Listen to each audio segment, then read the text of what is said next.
Was that not amazing or what? Oops, sorry. Well, we're finally here, everybody.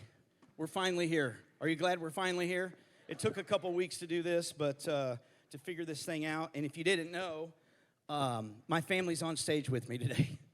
Did you know that? You know it now, that's for sure.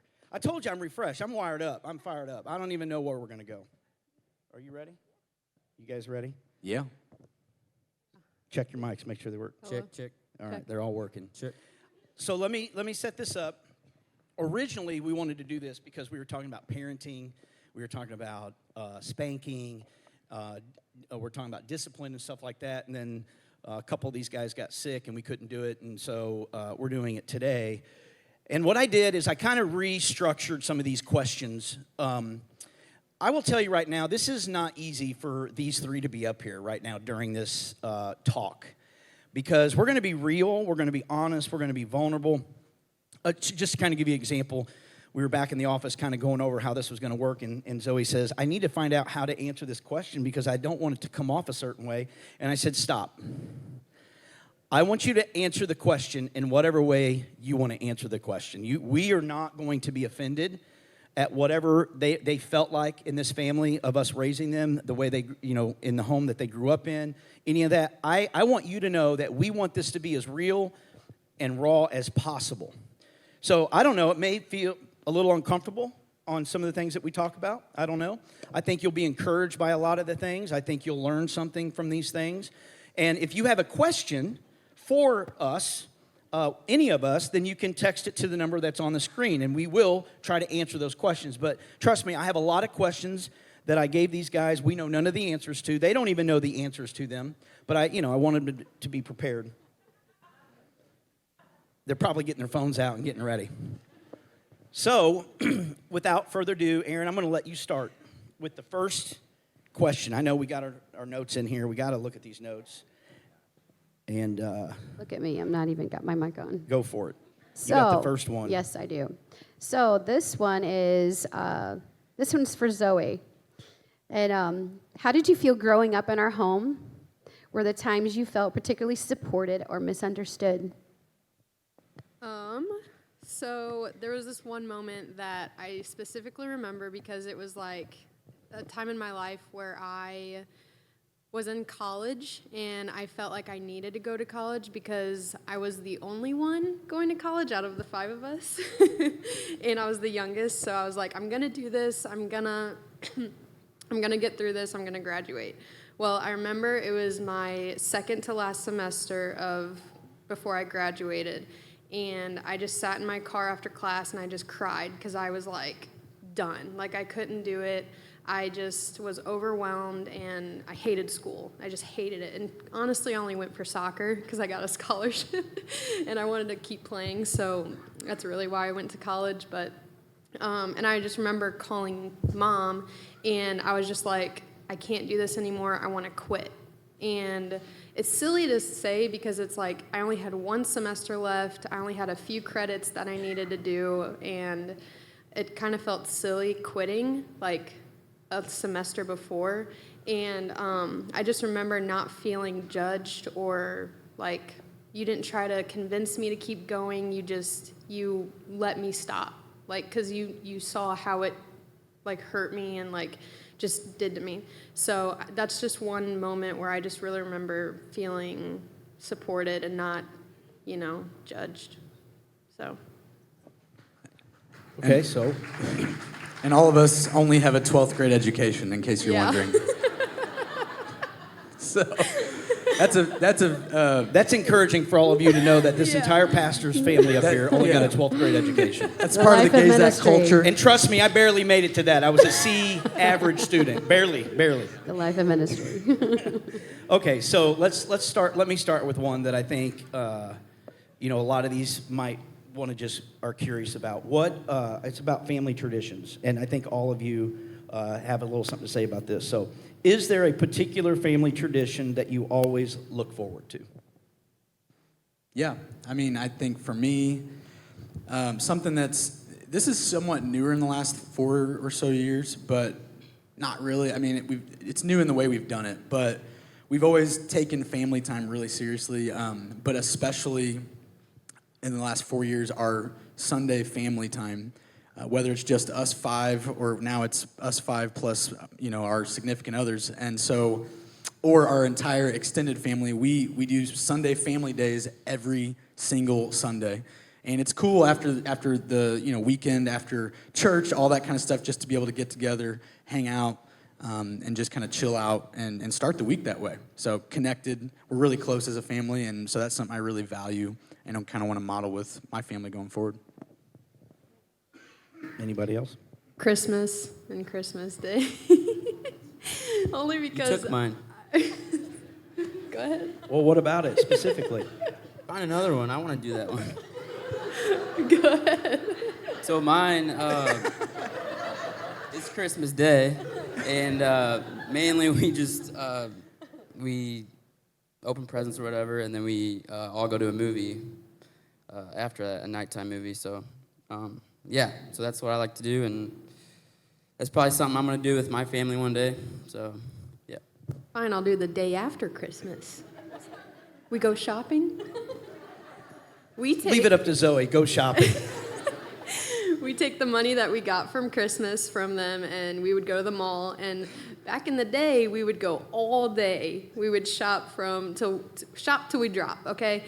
And I just remember that, and that was always my favorite time, because then we'd go get dinner at TJI Fridays, and every year. It's the only place open, by the way. Yeah, it's the only place open. Yeah, on Christmas Day. On Christmas Day. Yeah, Christmas Day, I think we've shared a little bit about this, but we did try to, you guys know this already. It's not easy to do holidays with family. I mean, everybody wants time. Everybody thinks, well, this is the way we've always done it in our home, and so you guys are always going to come here, and we're always going to do it this way. And Aaron and I talked about it, and I said, you know what, this is just way too much pressure. We're going to solve this issue. We're going to do what we want. And that's really what we did. And we just said, listen, I think all the other family members feel the same way. And so what we try to do is we just say, listen, Christmas shouldn't just be one day. I mean, we should be able to celebrate that way more.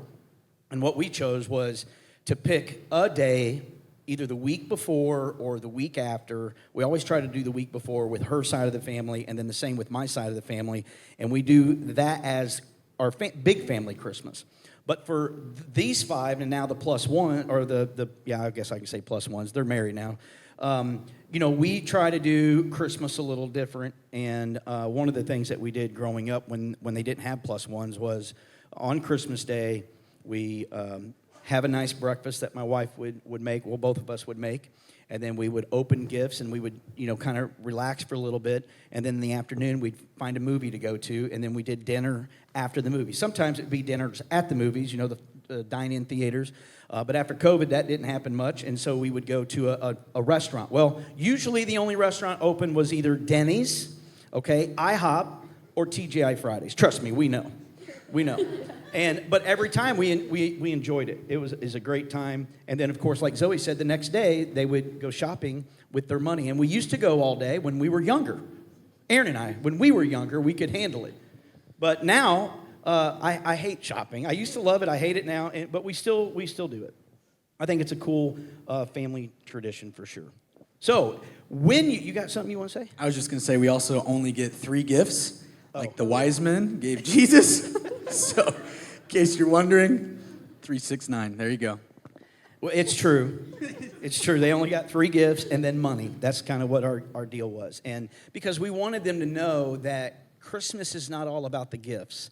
You may be sitting in here right now, and you may, when Christmas time rolls around, you might be telling yourself, man, I just can't give my kids enough. So-and-so gives all these gifts, and we go over there. This family does all this. And I just want to encourage you not to get wrapped up in that. Like, no pun intended. Don't get wrapped up in that, literally. Do what's best for you. And that's what Aaron and I did to make it where Christmas wasn't all about the gifts. What we try to do is make birthdays more about them.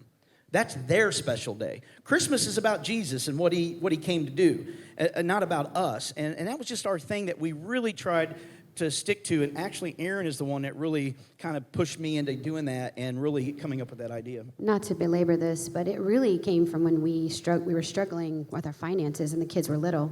And I just I mean, you have that guilt, like that mom guilt, like everybody's getting all these presents and the kids, we just couldn't do. And so I just came up with this thing, well, Jesus gets 3 gifts, why should you get any more? You know? So we just played on it.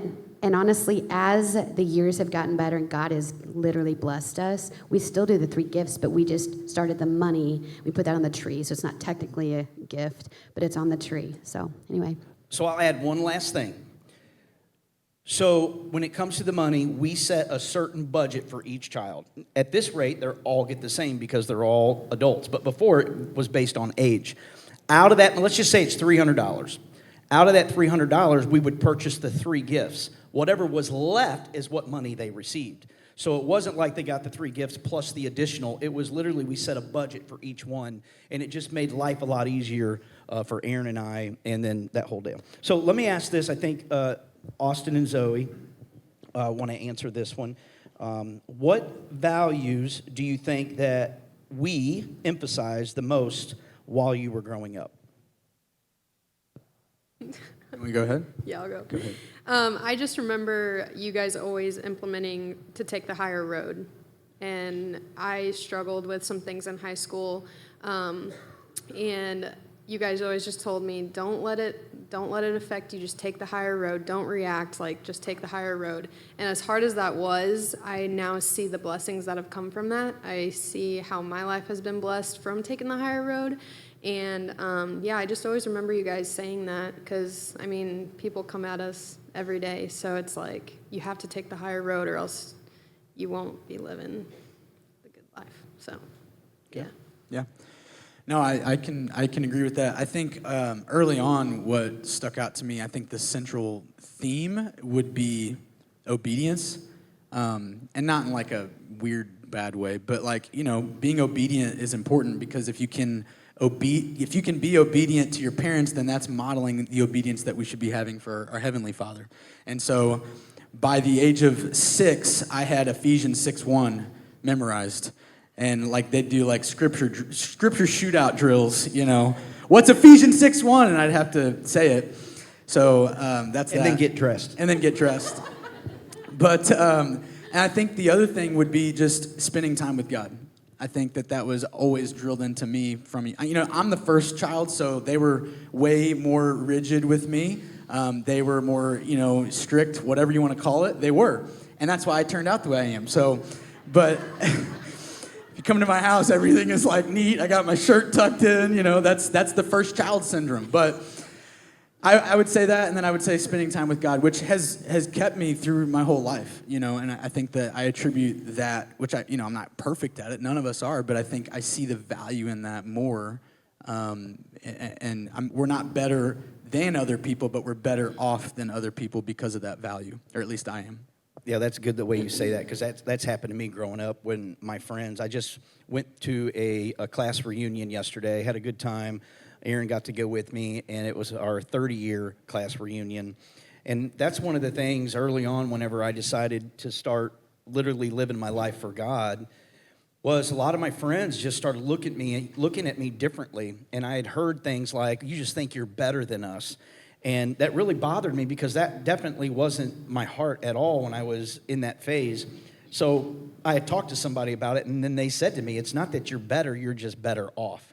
And that is something that we would say to our kids. It's no different than Zoe talking about taking the high road. I will just tell you right now, number one, it's not easy to take the high road just as a human being because the very thing that our natural sin nature wants to do is to pay him back. That's the natural reaction for any of us, is I want to pay him back. I want to prove to them that this is not true. I want to show you, you know, this, that, and the other. But then you got to add the layer of being a pastor's kid.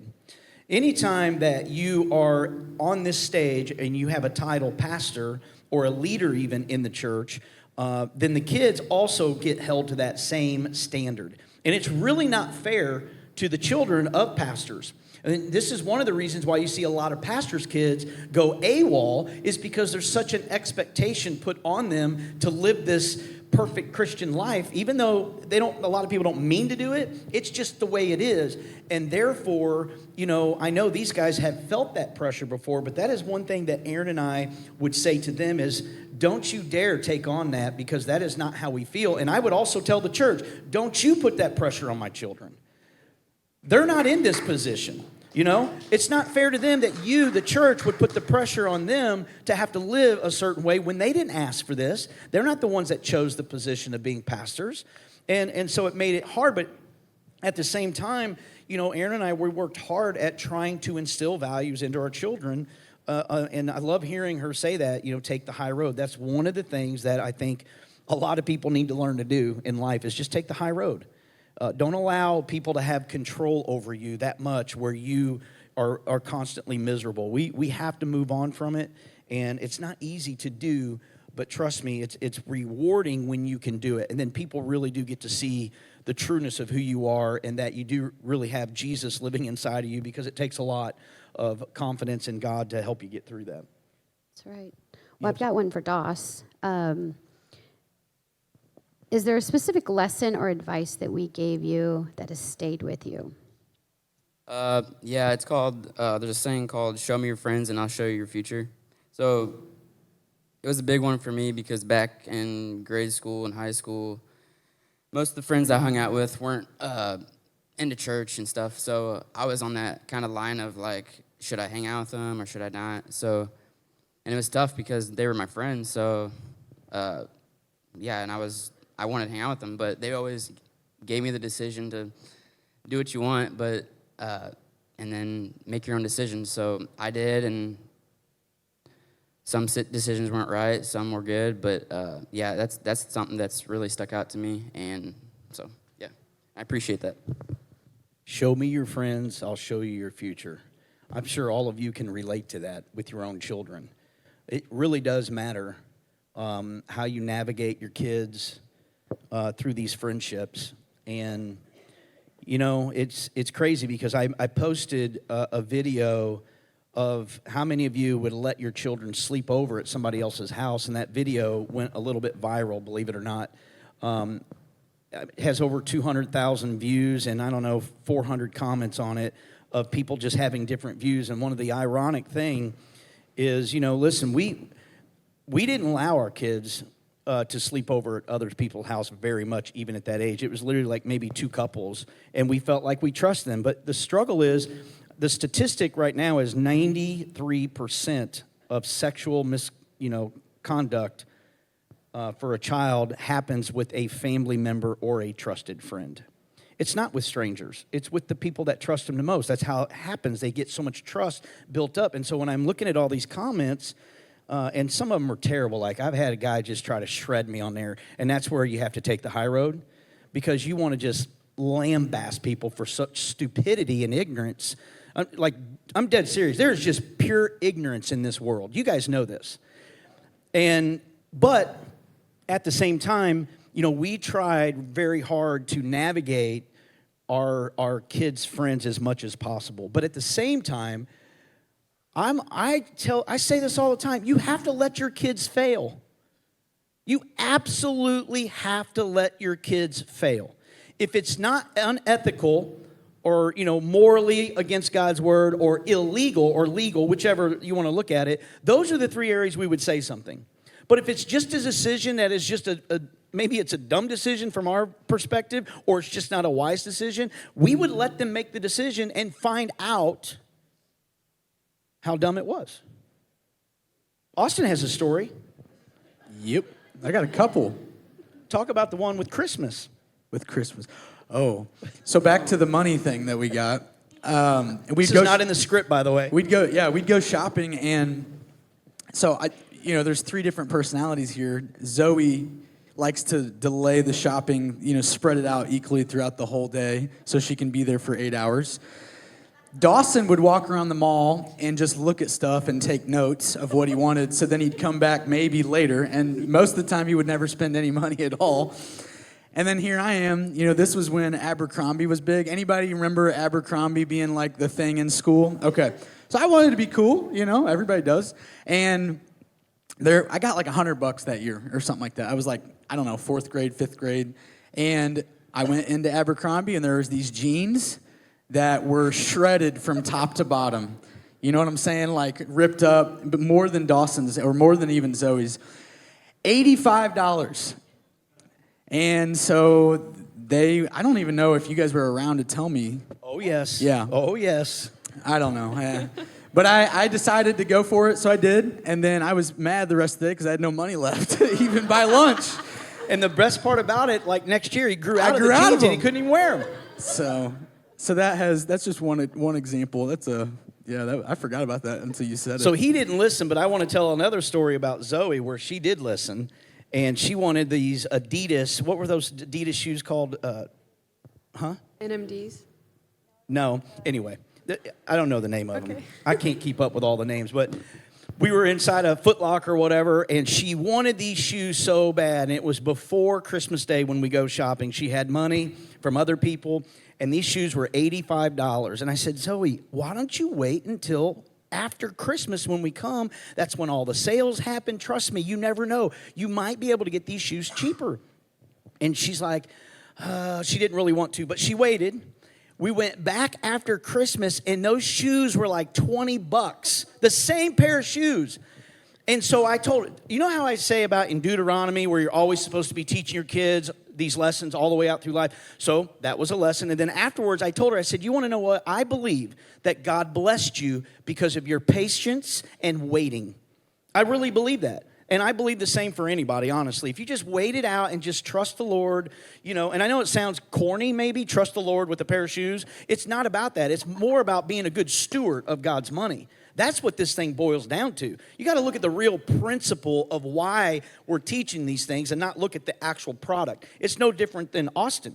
He wanted to go blow this money on a pair of shredded jeans, and it was like, Austin, if that's the way you're going to live your whole life, you're never going to have any money. If we just always go fill the desire of wanting something to be cool and have the latest and greatest, I'm just going to tell you right now, you're going to be broke.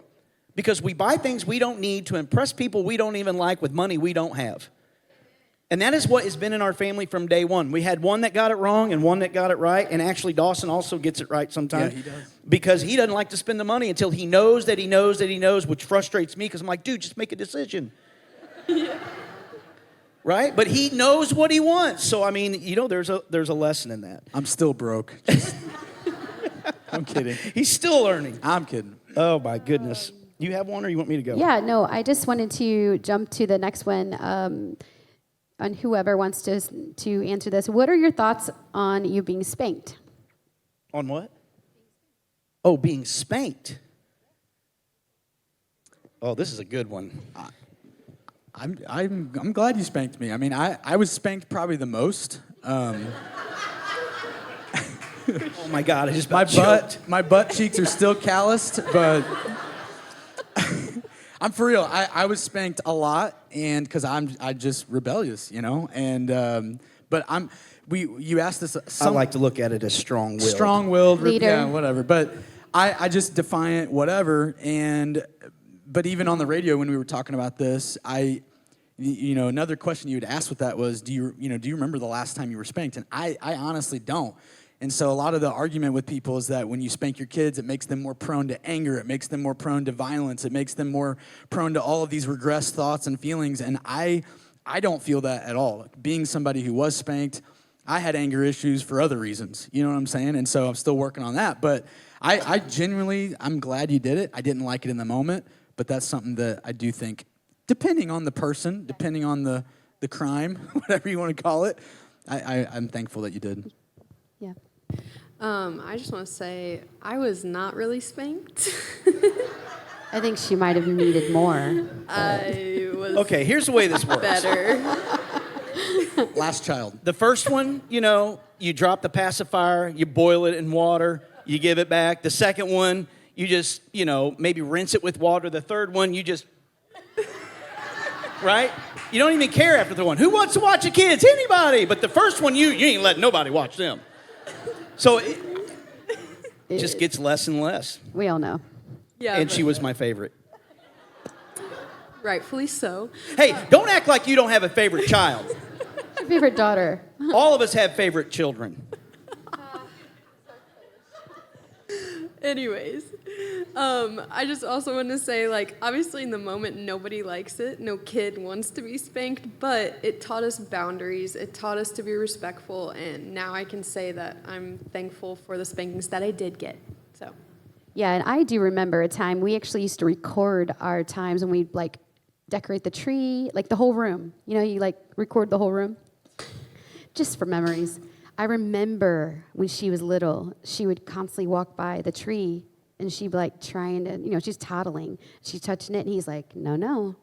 And she did it again and he got her little bottom and she was like, so it didn't take much. Like that's We have that video. No, yeah, I'm we kidding. do. No, I was like, what? actually, that would have been kind of fun. I wish we did. But I love what Austin said because it really does matter on the child. That is why you must study your children. Not every child will be disciplined the same way.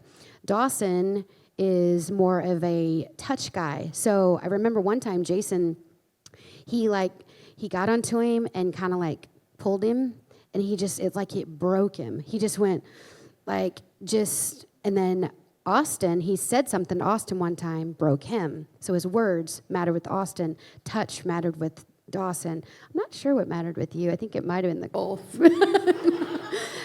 I mean, really, because you were just that way. You would just listen and kind of go on, you know. But every child is so different, so you must figure them out because it's not fair. It's not fair to discipline. And I love also the fact that there's so many tools in the toolbox. So whereas Austin had his butt spanked a lot, Doss loved to be outside. I'd be like, buddy, you got the couch for 20 minutes. Like the world was over. You know what I'm saying? So, anyway. When was the last time you got spanked, Zoe? 16.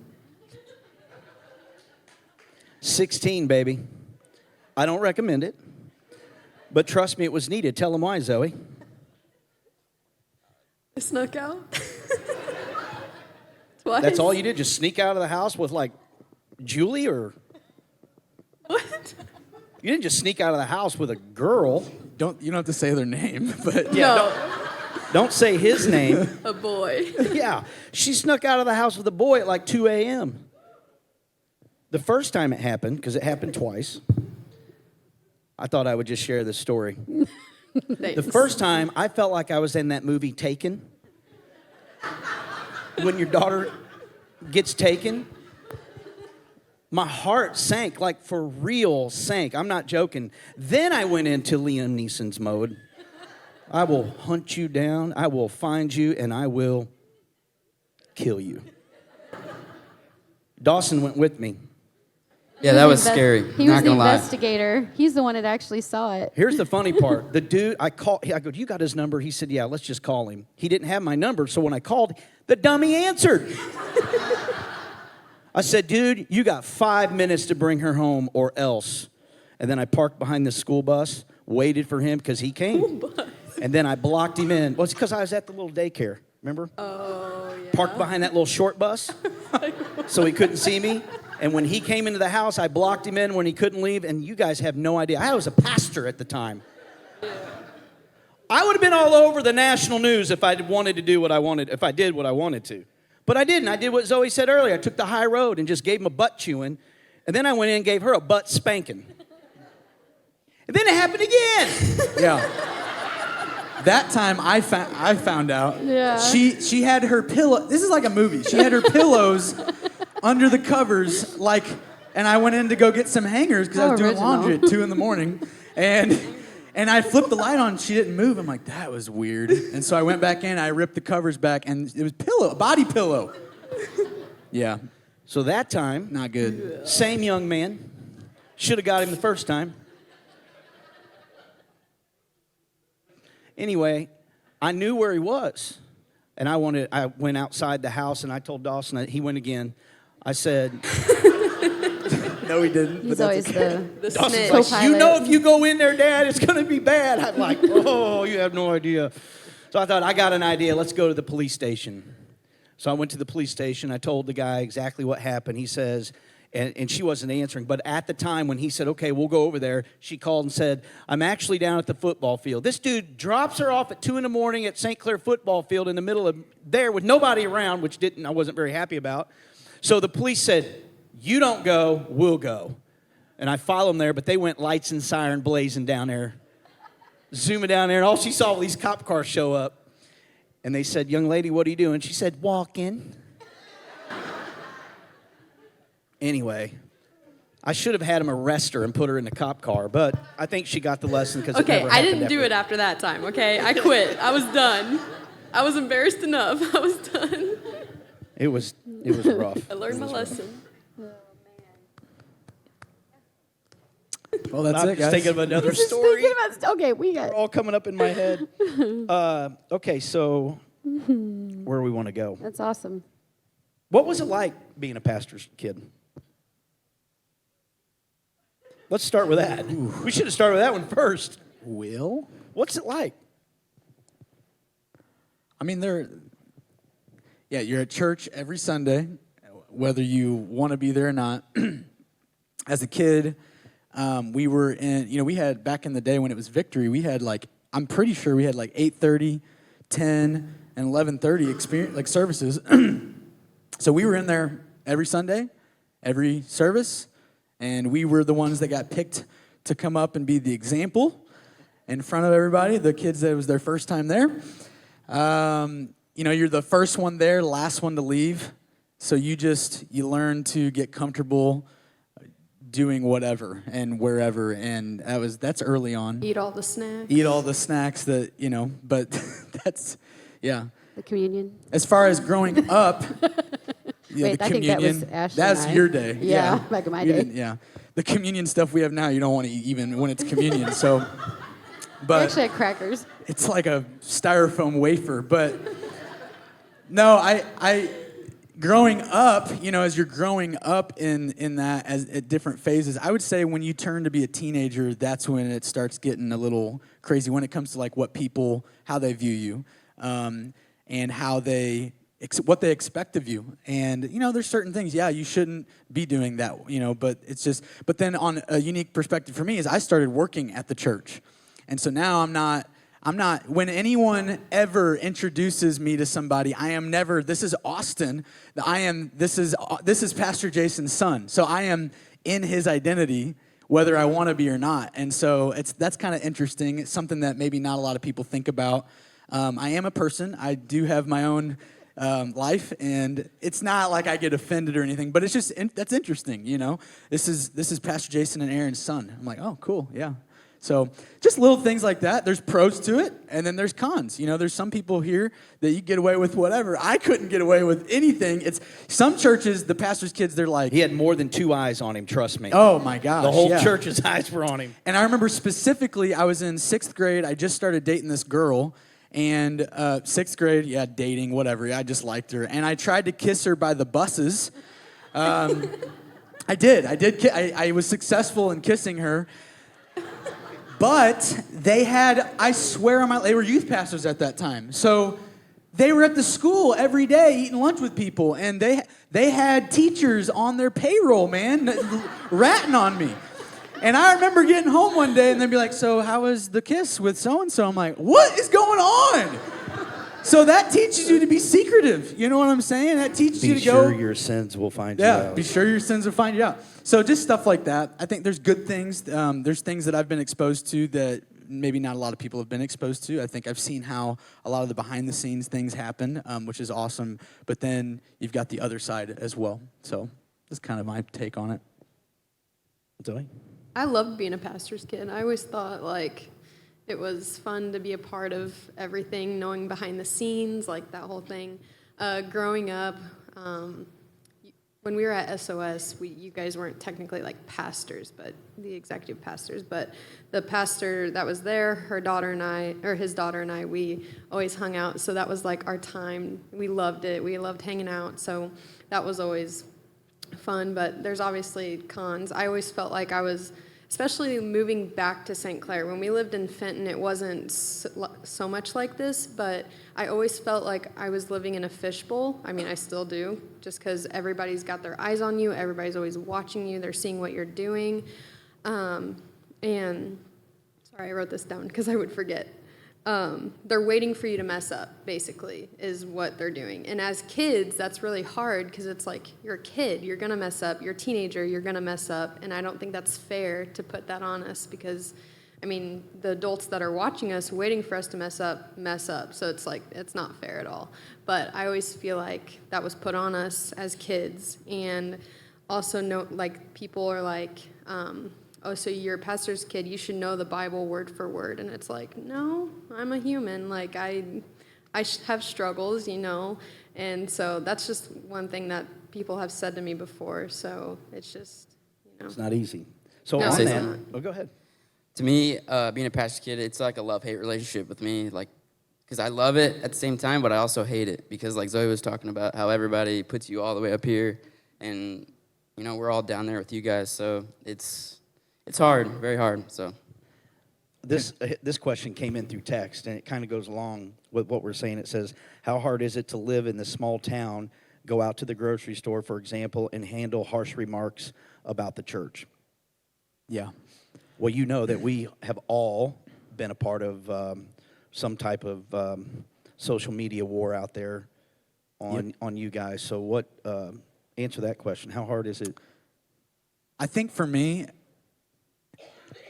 it's waking. So I personally, I'm not on Facebook anymore. I have a page, but I can't see what anybody else posts, and I do that on purpose because there for a while, I would be in St. Clair Talk. I'd be in People Making St. Clair Succeed, St. Clair Talk Unrestricted, because it's fun. It's fun to see that kind of stuff, like when it's not about you, you know, or your mom and dad, or primarily your dad or your brother. And so I got to a point where I'm like, screw it, I'm off of that because I don't want to see it. Well, then, because people love me or because people love us, they send it to me. They'll be like, hey, do you see this? And I'm like, no, but thank you. So now I'm thinking about it.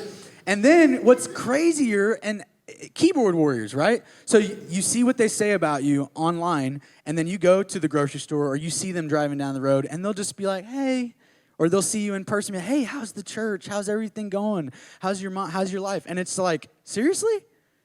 2 seconds ago, you were saying that we steal money from the church because of X, Y, and Z. I mean, literally, that's something that somebody has said. And I'm like, and that same person then comes up to me in public and acts like there is nothing wrong.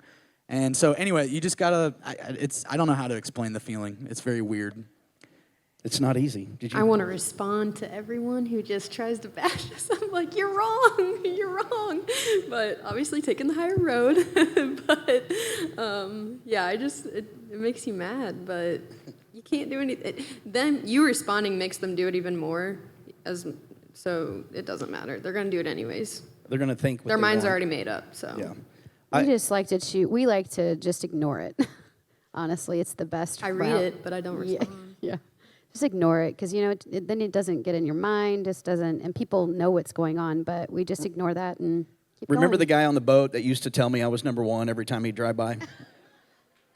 That went on for like 2 weeks, and we had people from the church approach him and ask what the dude's problem was.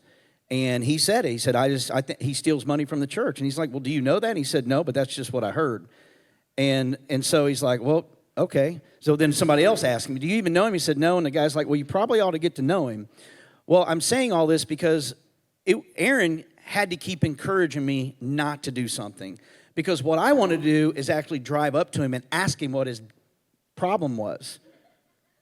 Like, what is your problem, dude, that you just have to tell me I'm number one every time you drive by the house or see me on the river? I mean, what have I done to you? I don't even know you. Just help me understand why you're doing what you're doing. If you tell me a good reason, I say, okay, cool, thanks. Just keep flipping me off then. But Aaron kept saying, you know that's not going to make any better. All it's going to do is stir up the pot. And so I'm just telling you, it's hard to let things go. But I'm saying all that because guess what? We let it go, and now nothing happens when we see this person. And they wave back. Yeah, I mean, I waved the other day, and they waved back, and I was, oh, that's the guy. He waved back. He waved with shocked. all 5 fingers this time. See? Yeah. All 5. Yeah. I'm telling you guys, it's difficult. Trust me. So I wanted to say one last thing about being a pastor's kid. Sorry, it just popped up in my head. So they sent me and Dawson specifically. It wasn't around when Austin was younger, but they sent us to a pastor's kids camp in Texas, and it's called Alasso Ranch, and it is a camp with like hundreds of other PKs, and it's awesome because you're able to see that other people have the same struggles as you. Other people feel the same way as you do. They get harassed like you do. And I just thought at first we didn't really want to go. We were like nervous and whatnot, but then I went back 2 more years, and I made so many friends. I'm still in contact with some of the people that I've met. I met a lot of people there, and I just thought it was so cool that Pastor Ed Young and Lisa Young created this camp for pastors' kids, and it was just really awesome. And it just helped me be able to share my story to other people when I come back home, so to help them. So it's like they use the bad and for the good, So it's like, yeah. But I just thought that was a really cool experience for us. So another question on text came in. This is more, I think, for you and I. It said, as Austin just said, where do you all, in hindsight, believe the line is between creating secretive behaviors and open behaviors? How closely watched is too close for those raising kids today? It is a great question, but here's what I will tell you. The thing that this church needs to understand with this family is, I'm just telling you right now, what you see is what you get. We don't do things secretively. Here's a perfect example. I had several people come up to me about a picture that was posted from a person that goes to this church of me hanging out, having a burnt offering, and people were floored by this picture. It was all over St. Clair Talk, unrestricted, as usual, talking about how jacked up I was, I needed to be in AA, all this other stuff, and people were texting me, like Austin said, I don't need to see that mess. It doesn't do anything for me. It just makes me mad. But I understand people are trying to look out for our best interests, so we understand that side. And I just told them, I said, who cares? I'm doing what I do all the time. This is who I am. I'm not hiding anything. I don't need to hide anything because I am confident, number one, in my walk with God. I'm confident that I'm going to do things that I feel are okay for me to do. And I don't hide what I do, and neither do my kids. I'm just going to tell you guys right now, we don't live secret lives. We don't. And we're not going to. Just like I said to Zoe, just be real with the people. That's what I want more than anything, is for you to see the realness of our family, of who we are. It's frustrating that people see things and they automatically think the worst. And what I tell people is, if you know my character, then you will know whatever people, what people are saying in a negative way is not true of who we are or of who I am. I just came from a pastor's retreat, and thankfully the majority of those pastors there feel the way I do and do the same things that I do. There was one guy there that, if he did certain things in his life, he would be lambasted. And it's like, it's sad. And I even said to him, why do you do that then? And of course, he gave me his answer, and I understood where he was coming from. But we really don't try to live secretively. The one thing that I will tell you is, you have to allow your kids to be kids. You've got to allow your kids to be kids. And this is why I say you can't put the expectation on my children for what they didn't ask for of being in this position. They're going to be kids. They're going to make bad decisions from time to time. And Aaron and I are going to do our best to not let that happen. But guess what? Sometimes when your adult children make decisions, or your children make decisions in general, you can't control everything that they do. But what we want to do is we want to show love, we want to show grace, we want to try to bring correction if needed, but we try to do all that in the right way. And trust me, we didn't do it all right. I'll end with this little story about Austin. When Austin was making a lot of decisions as he got out, older, Aaron and I were constantly letting him know how disappointed we were and how stupid his decisions were. We would say things, well, that's the dumbest thing. Why are you doing that? Why wouldn't you go here and do this? And why are you spending money on that? And why are you working over here? And it was just constantly felt like it was disappointment. So guess what? He never felt like he could make a good decision no matter what it was.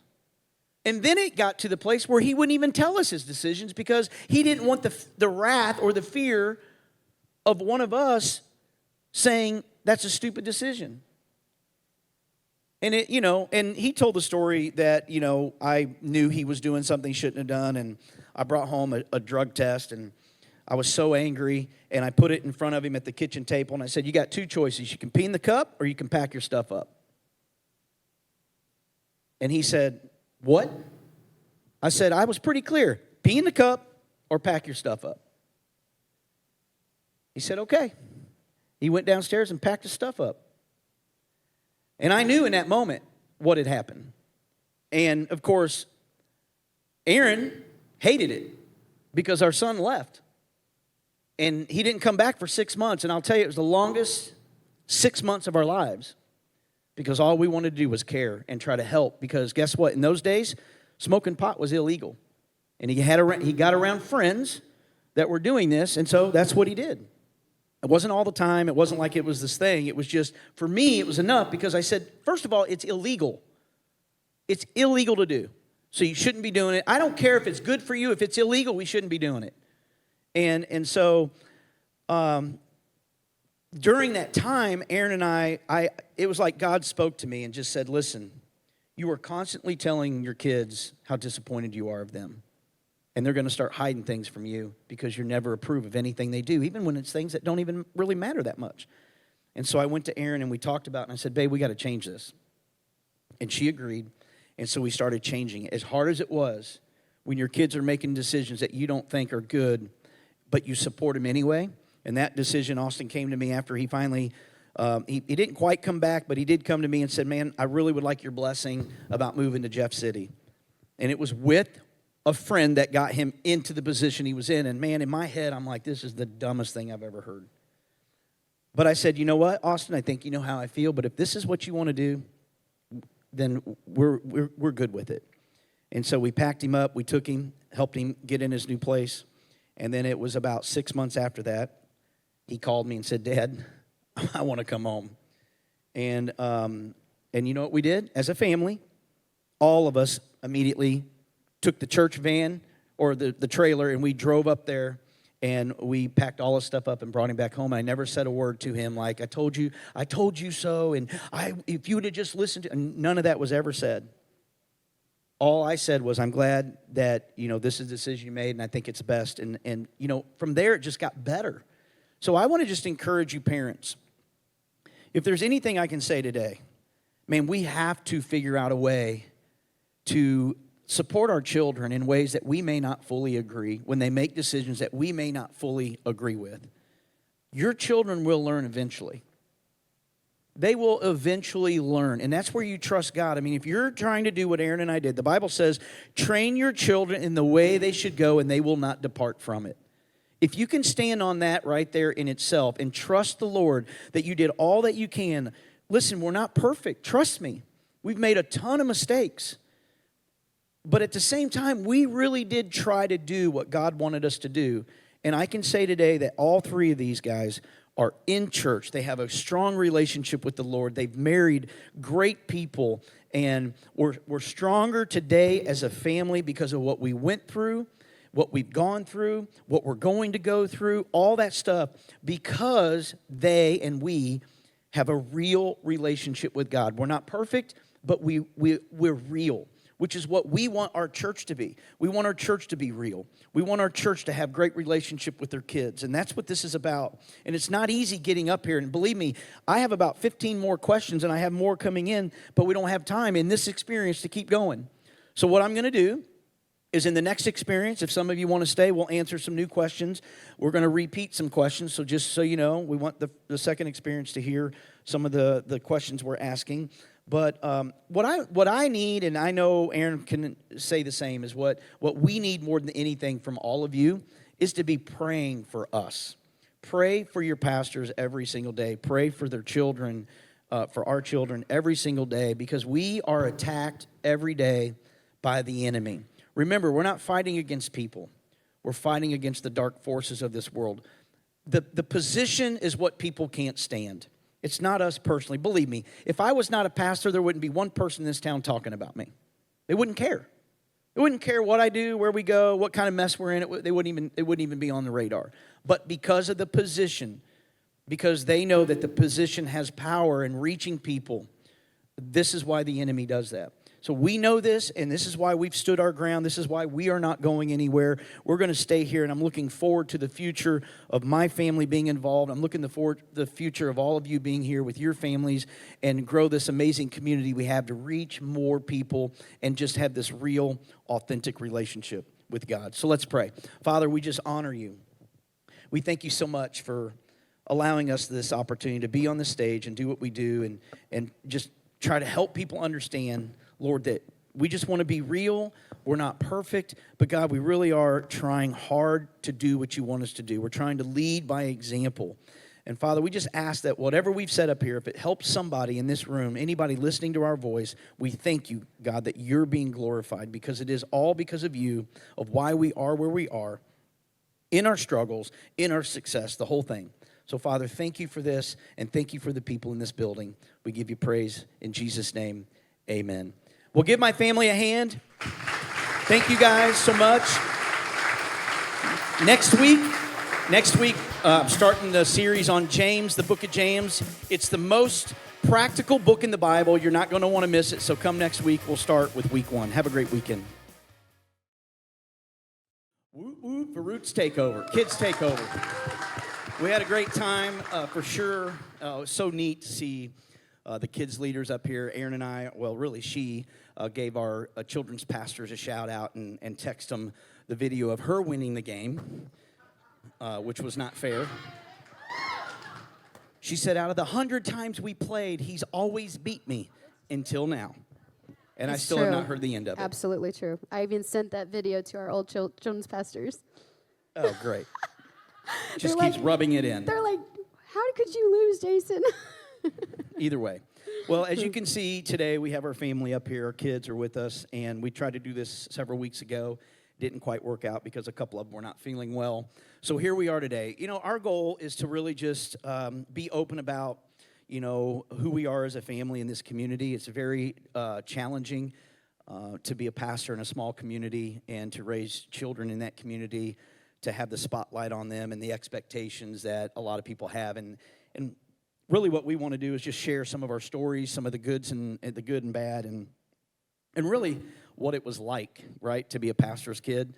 And so first, I'll let my wife, just in case if you don't know them, their names and ages and all that, I'll let my wife introduce them. So we've got Austin, our oldest, on the outside, 28, Dawson, 25, and Zoe, she's 22. 22, and two grandchildren. Yes. Also, which we talked about.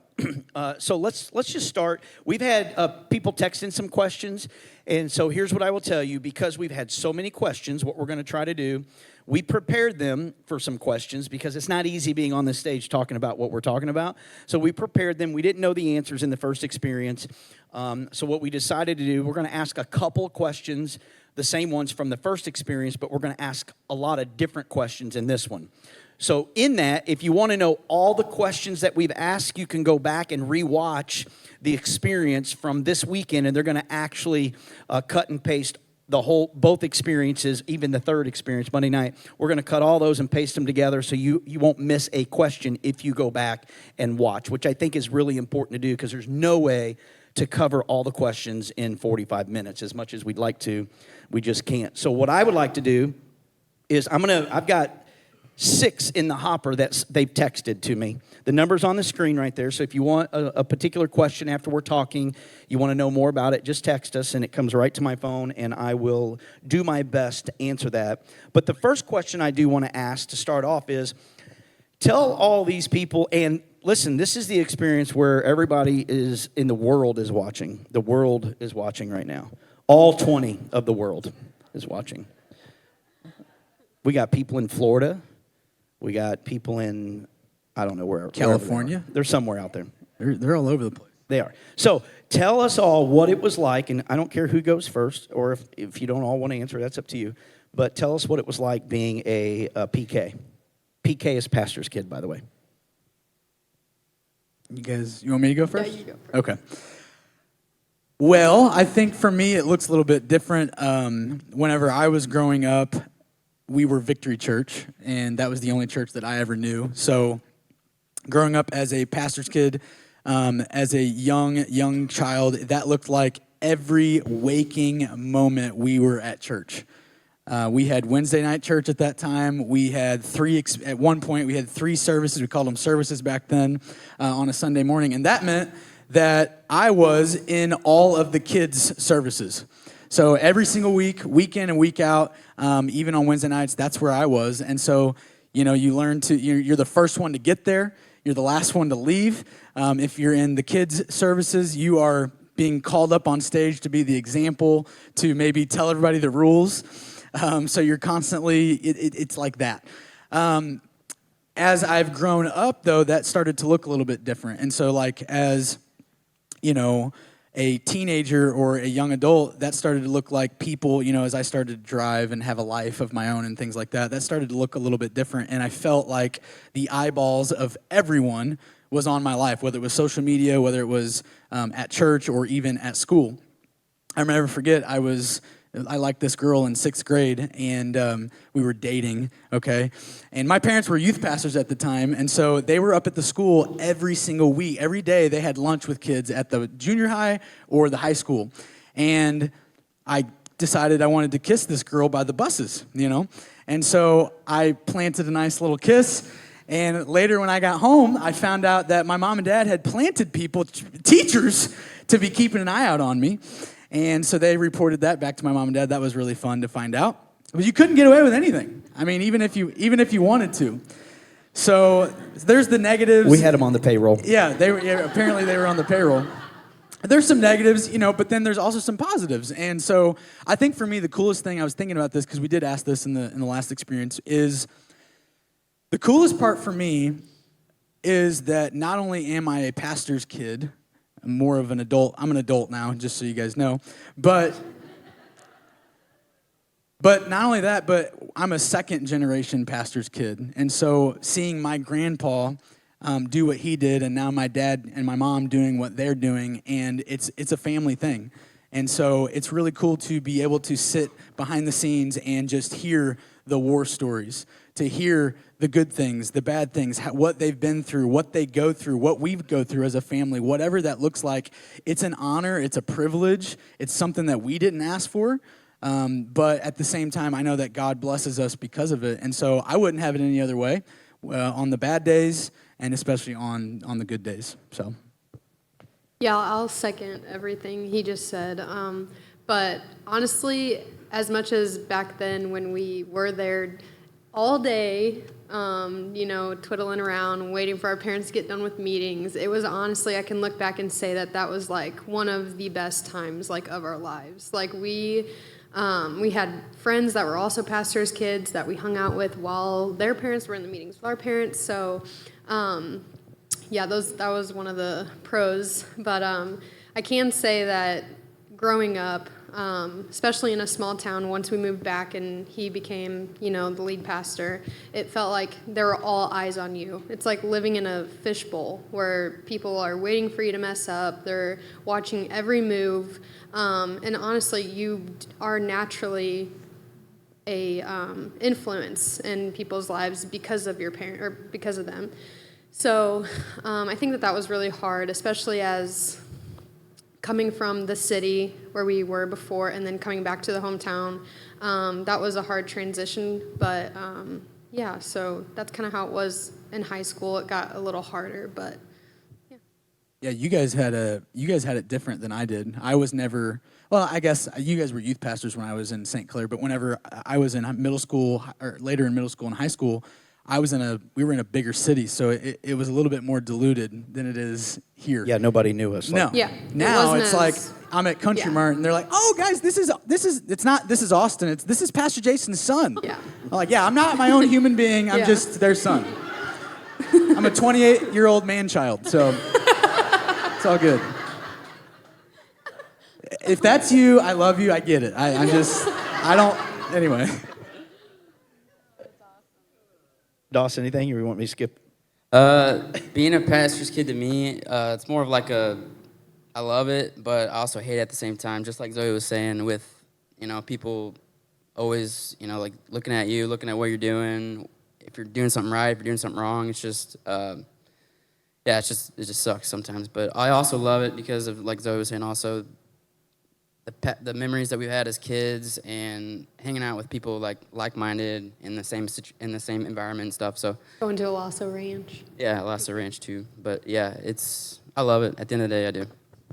Lasso Ranch is a PK vacay, so it's a summer camp for pastors' kids only. And it was really cool because, what pastors' kids deal with is a lot different than just other kids. And so the camp was geared around what they deal with, and they were around other very well-known pastors' kids, and they shared their stories and got to see that they weren't the only ones going through whatever it was, and they still have a lot of friendships through that of staying connected. So this was one that somebody texted in, and I think it's a great question. They asked, do you feel like your parents put pressure on you to live up to God's standards? Before you answer. Whoa, this is real, raw. We did not know about this question. No, but here's what I want to let them know. I want you to know that Aaron and I have told our kids to be honest and raw and real about whatever it is they're feeling. As a matter of fact, before we got into the first experience, Zoe said to us, I want to know how I should answer this one question, because we gave them some questions to think about so they could be prepared, because it's not easy being up here and on a whim like they're getting ready to be. They got one experience in, now we're going to challenge them, okay?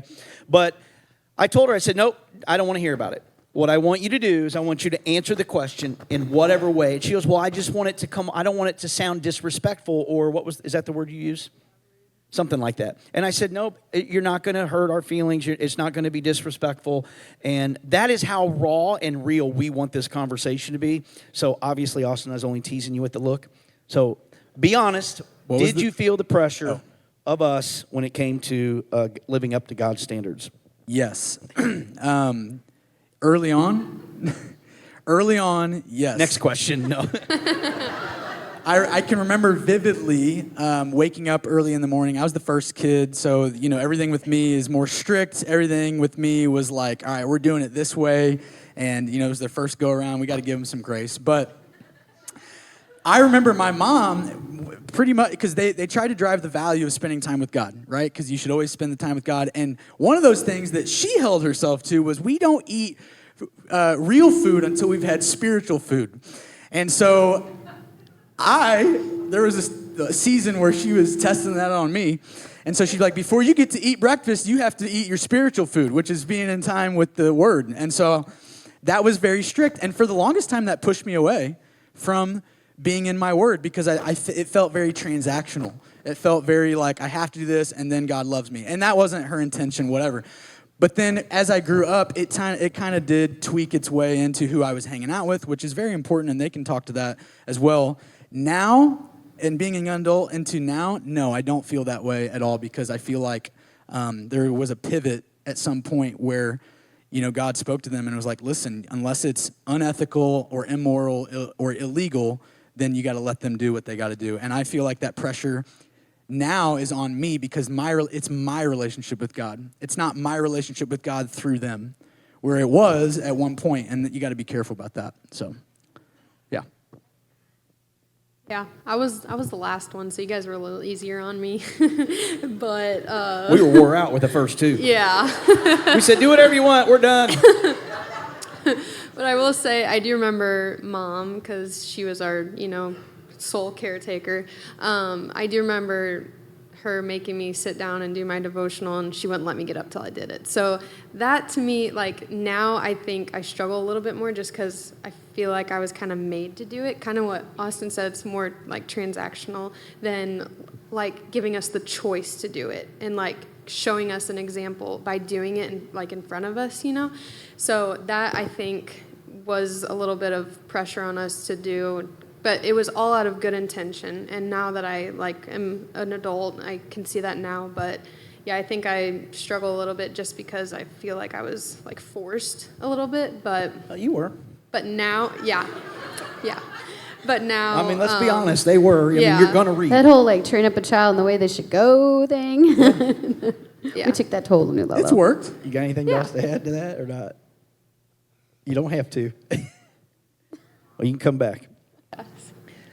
So we're going to ask some different questions, all right? Because, I mean, we had a lot. We talked about family traditions. We talked about, I mean, all kinds of cool stuff. But how about this one? This is to all of us, to the kids and adults. What would you change, or would you change anything about this? Being a PK, would you rather not be a PK? You know, anything in that. It's kind of a broader question, but I'm just curious. Would you change anything about what? I would not change a thing because I think that being a PK has, formed me into who I am today. And I think that I would be a completely different person. And you guys would too if you guys weren't pastors or in this kind of lifestyle. I couldn't imagine it any other way, to be honest with you. So, No, I wouldn't change it at all. Yeah. What about you, babe? I've known it since I was in the first family. Yeah. I knew all this was going to happen. I'm just kidding. It's true. Honestly, we've been asked this question before, and there's never any regrets doing what we do without knowing the challenges of what we're getting into. Aaron and I expressed to these three when we came back to this town. We were very well known in this town, especially. Aaron was known because of her family, and we're in the church. I was known for my rebellious stages of just where I was, and we knew it was going to be a challenge. We also knew that anytime you carry the position of a pastor or really even a leader in the church, that one, you're going to be looked at, you're going to be viewed a certain way, you're going to be put on a pedestal, people are going to talk about you, they're going to try to ruin your reputation, and we told our kids the same would happen to them. I will say this, the one thing that we did make very clear to our children is we wanted them to know that they were allowed to make mistakes, because it's unfortunate how people will put an expectation on these three because of our position, and they didn't choose it. And I've said this before early on when we were building this church. I looked to the crowd and said, don't you dare put that expectation on my children or our children. It's not fair to them that they have to live a higher standard than your own, because they're children as well. They didn't choose this life. They were drug into it. And God knew they would be able to handle it, of course, because God knows what he's doing. He sees the bigger picture. But Aaron and I, we allowed our kids to fail and make mistakes, and we were okay with that because we knew that we were human beings just like everybody else. Are we, Aaron and I, supposed to live a different life than maybe people by being an example? Yes. We are held to a higher calling, for sure, to be the example. But at the same time, we're going to make mistakes too. We're going to do things maybe that we shouldn't do, or say things we shouldn't say, or get frustrated or lash out. Whatever it is, it's going to happen because we're human beings. We are messed up. And so that's the one thing that, we prepped our kids for this as much as we could, for sure. I do want to touch on that, he talked about how we let them fail. Comes a time whenever that's okay to do, and it starts to become when they start making decisions as they get older. So when they're younger, we didn't just let them make their decision whether they wanted to come to church, read their word, devotion time, family time, dinner time, things like that, because we were in training mode. That is okay. That is okay. Those are the things we're training up our children the way they should go. But after you get to a certain point, then you got to go like this. I've taught them. They know what to do. Now, if they don't do their devotion, or they don't come to dinner, or they don't go to church, if they're in our home, because they're always in our home, they go to church. But that's what I'm saying is, like, when they start getting to a certain age, that's when you start going, okay, now it's okay to see them, kind of see what they'll do with this, and let them fail. And then we're there to kind of help them, guide them through it. Yeah, as encouragement, parents, if your kids are living in your house, they don't have an option. They shouldn't have an option whether they go to church or not. They should know we're going to church. And if you don't like it, it's okay. You're still going to church. Because that's the way it should work. If they're living in your house, it's your rules, not their rules. And we did that. Same thing with doing devotion. Before you eat real food, you're going to eat spiritual food. And yes, so there was that pressure when it came to that. But like Aaron said, when it came to a certain point in time, it's time now. We've done our training. We've tried to teach them. This is first thing important. When you get up in the morning, you read your word before you do anything else. This is important. You go to church. It's, we don't allow sports, different things to get in the way. I mean, there were times where obviously that did happen, but church was more important than all those things. They knew that, and but when they got to a certain age, then they started doing that on their own, which I have a follow-up question that somebody just texted, which goes right along with this, which I think is great. Do you think that your parents pushing you to spend time with God at home has fostered an authentic relationship with God today? And will you do the same for your children? And what will you do differently? Or if not, what will you do differently as parents? There's kind of 3 questions in there. Do you feel like our pressure fostered an authentic relationship with God eventually?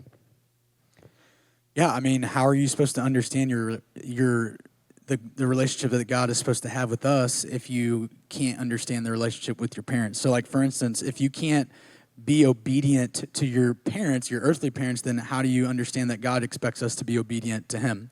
And that when we do that, there's good things that come out of that, and when we don't, there's bad things or consequences. And so I think for me, yes, but there was a season where I pushed back. There was a season where I kind of did my own thing, and I think that's like a discovery phase where I was kind of seeking out, well, what does it mean to have a relationship with Jesus? Do I really have an authentic, intimate relationship with Jesus? And I can honestly say, yes, I do today. So, Yeah, I would agree. I think that kids who do grow up in church, they do eventually, I think, speaking for me at least, you have to discover your own relationship with God instead of piggybacking off of you guys. Because I feel like for a certain amount of time, you kind of just do it because you guys do it or your parents would do it. And yeah, I think that kids discover their own because of their parent or you guys. So. And you need to know that all 3 of them maybe didn't turn completely away from God, but trust me, they turned enough to where they did things that weren't of God. And Aaron and I had to navigate that in a way that wasn't so, where it was disappointment. Because there was a time where, like for Austin, he was making decisions, and Aaron and I were constantly letting him know how those were dumb decisions. I don't understand why you're doing that. This is stupid. This is dumb, or we're disappointed. And what it did is it drove him further away than it did bring him closer. And I think that's important because if we are doing what God has called us to do in the very beginning, which is what Aaron said, you train a child in the way he should go, and then he will not depart from it. He or she will not depart from it. That is what we did in the earlier phases of kind of putting the pressure about what it looks like to be a follower of Jesus Christ. They didn't fully understand it, but we were teaching them this is how it works. When they got to the age where they started doing it on their own, whether they were or weren't, it was hard at times when we would see our kids not do certain things, but we agreed that we were going to step out of the way and trust the Lord that what His Word says, when you train a child in the way he should go, they will not depart from it. And I think that's a part where, and only you as a parent can kind of know what that time frame looks like. I can't give you the specific age, but for us, we allow them to kind of wander, as long as it wasn't ethically or illegal, morally, those types of things, we wouldn't say anything. We'd let them kind of do their thing. And when we had the opportunity, we would, we'd bring God into the picture and say, well, this is what we believe, but this is your decision, and you got to be the one to make it. And when we did that, we started to see the change in all 3 of them beginning to make different decisions, better decisions, and beginning to have a real, authentic relationship with God. And you need to know they're all going to be different. They're all going to have that relationship. It's going to look very different for all 3 of them. It's not going to be the exact same cookie-cutter way. This question I have for Doss. Is there a specific lesson or advice we gave you that stayed with you? Yeah, the advice that you guys gave me is called "Show me your friends and I'll show you your future." So basically, that was a big one for me because back when grade school and high school, I had friends that weren't a part of church, and I was on that kind of line of like, should I hang out with them or should I not? They're making the decisions. Should I just hang out with whoever that goes to church, our church? And And I doesn't mean you can't hang out with them, but it just means to watch what you're doing, decisions-wise, good decisions, bad decisions. So that's something that's kind of stuck out with me. So. That's good. So this question says, I'm curious to know if any of you had difficulty forming your own identity growing up apart from your parents, especially being in the roles that they've had or have. No. Do what? I don't feel like I struggled with that. I have always been very confident in who I was as a person, and I think maybe other people put me in that category, but I never put myself in that. I would actually tell people I'm my own person. I'm not my parents, and I want to be my own person. I don't. Not that you guys aren't great, and you guys are amazing, but I love who I am, and I want to be my own person. She loves her. I love me. Yay, me. But I don't know. I never put myself in. I've always been just super confident in who I am, and I wanted to be my own person. And I actually think that almost got me in trouble sometimes because I didn't take advice sometimes because I'm like, I'm going to do it my way. I don't need your, like that kind of thing. So, yeah. Yeah, I definitely struggled with my own, I guess, identity. And I think the reason for me is because it looked different for me. My calling, my gifting, everything, mine's different than Dawson's. Mine's different than Zoe's. Whenever, your gifting is music, or maybe it's communicating, or you're not afraid to talk in front of people, or you are a leader. I'm not a natural leader, but I like leadership. So when those things align with some of the same things that your parents do, the lines start to get blurred. And then, you end up doing ministry with your parents. And then you start, you get what I'm saying? So like, yes and no. And it took a season of me walking away from the church, which I shouldn't have done, but I did. And because I was doing things I shouldn't have been doing. And honestly, I went into the corporate world for about 6 or 7 years. And without that experience, without completely removing myself from the day-to-day, being in ministry, all of that, I wouldn't be who I am today, where I am today. I wouldn't have the job that I have today because I wouldn't have been equipped for it, and I wouldn't have found myself, which resulted in me having my own authentic relationship with Jesus, by the way, because I wasn't doing it for you anymore. I was doing it for me because that's what God had called me to do. And so, yes, and then now, no. Okay. Doss, did you have anything to add to that? No? Okay. So this is a great question. What is your greatest moment as a family where you saw the Lord move, His presence come, and your prayers answered? That's a deep question, isn't it? I'm going to say recently with Levi. I know that is something that we've all prayed for really hard. And, yeah. Sorry. All right. Aaron, you got anything for you? Okay. That's a deep question. Yeah, I would say this whole situation with Levi for me, it's been tough on our family, and most of all Dawson and my mom and dad. But I really do. I'll just tell you right now, anybody else in a situation like that, it probably wouldn't have ended the way that it ended, or it probably wouldn't have ended the way it did, and the relationships being maybe not restored all the way, but amicable, whatever, all of that throughout the whole process. And we did pray. We did pray as a family for that to be good, and for God to use the situation for whatever good could come out of it. And now I'm an uncle times 2, but I'm an uncle. My mom and dad are grandparents, and my brother is a dad, and he's the best dad. And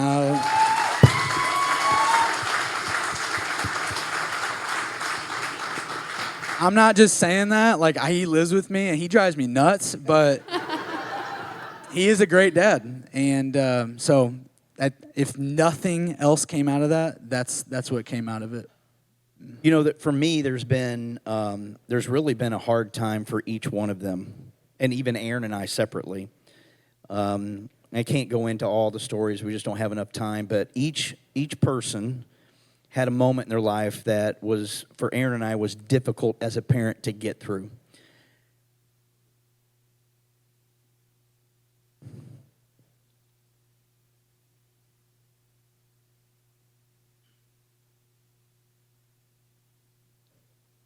And I think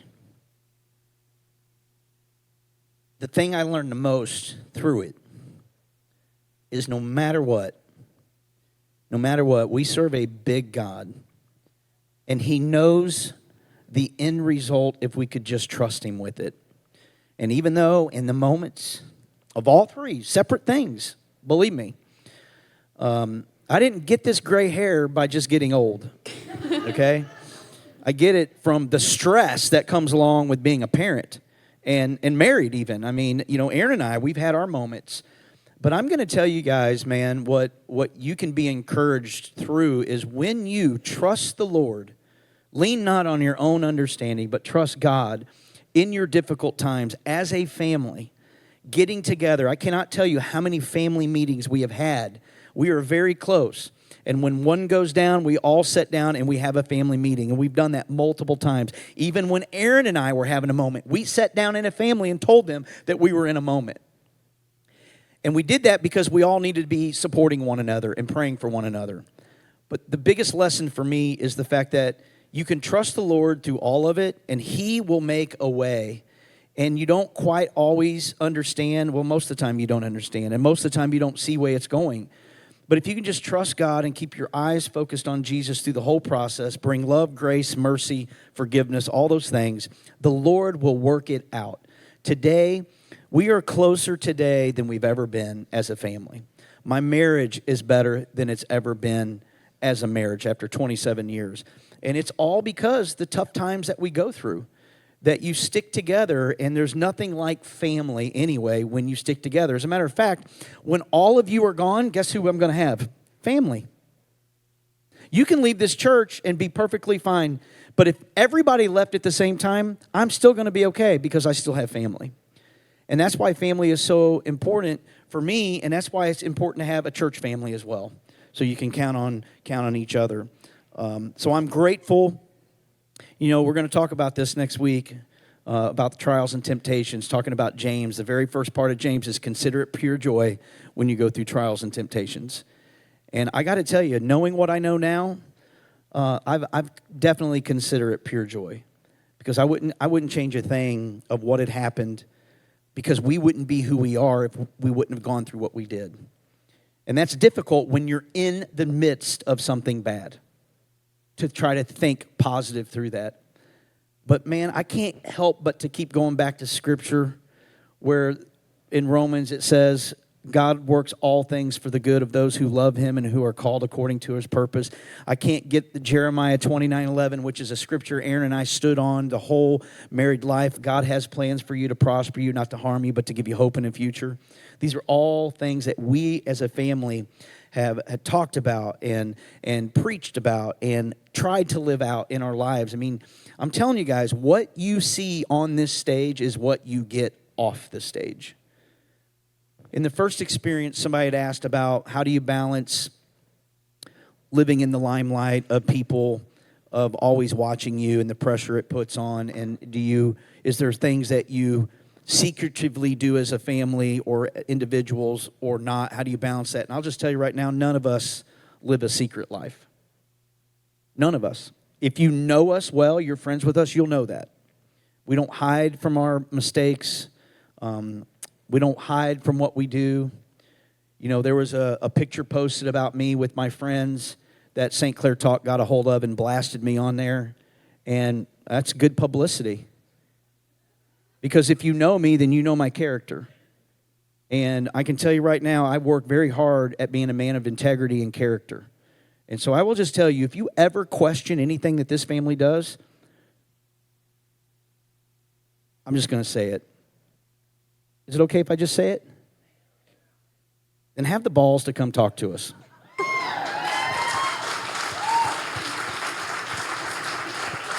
You have kids in here, they shouldn't be in here. They should be in kids' area. But honest to God, that's how I feel. And thank God, I had two people from this church come to me and ask me about that picture. And when I shared with them about it, they said, thank you, that's all I needed. And I'm telling you guys, man, it's not easy to be in this position. All eyes on you, everybody expecting you to live a certain way, and they're looking for our children to make mistakes. They're looking for us to make a mistake so they can go on St. Clair Talk and let you know about it. But church, you better be looking at your own life just as well as ours, because all of us are messed up. All of us make mistakes. All of us need grace. All of us need Jesus Christ to forgive us of our sins. And that's what this is about.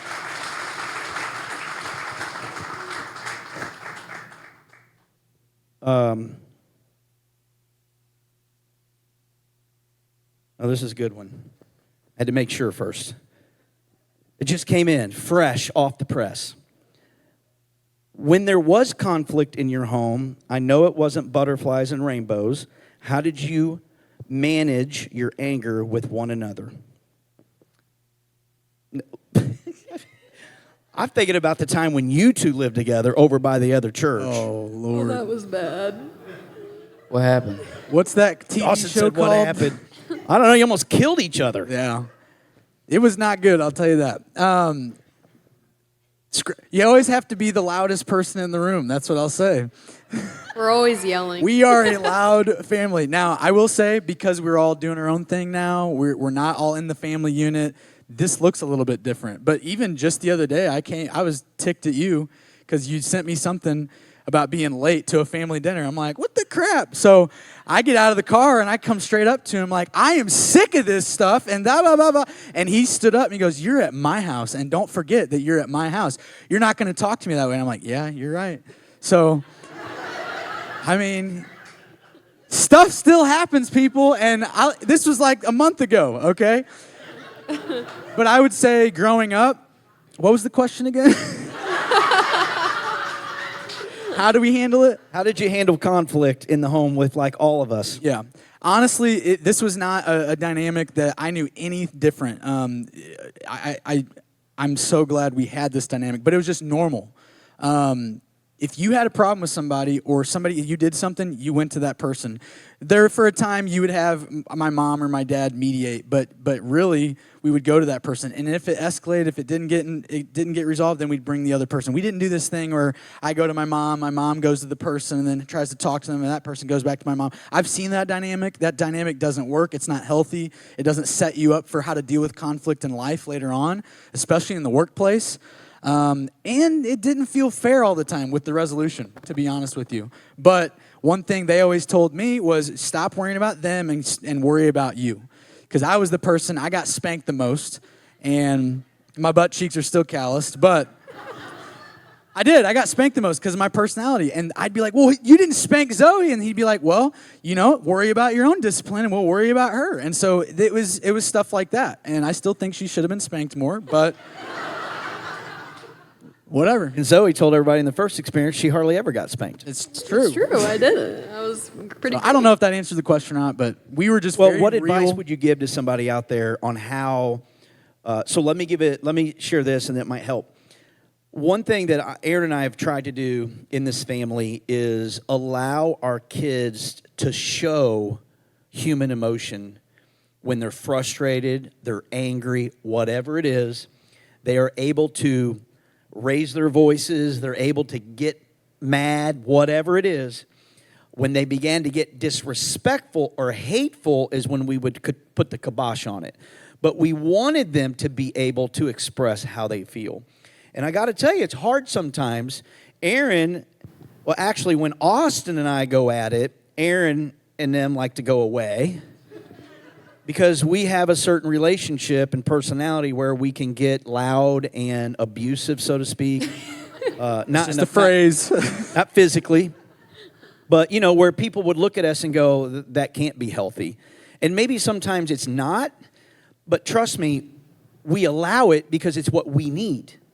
So it's custom to us, and it allows us to figure it out. And it's hard sometimes because Erin has the same thing. When she's dealing with one of the kids, I'm seeing it, and I'm going, oh, I can't handle this, so I have to leave. But I don't want to interrupt what Erin's doing. That's one thing I will say, man, you got to be real careful about too is, how my relationships are with my kids and how I deal with them in a disciplinary way is different than Aaron. And we have to allow each other to have that. We cannot expect one or the other to have the same disciplinary ways of doing things because And that's we in have a different personal relationships. sense because we're under the umbrella. We agree absolutely. on how we discipline our children, but then Biblically speaking, we're on the same page. Right, but I'm there's a saying personal- personally how we Yeah, do it is yeah. different. And it wasn't as a kid. As a kid, it was not.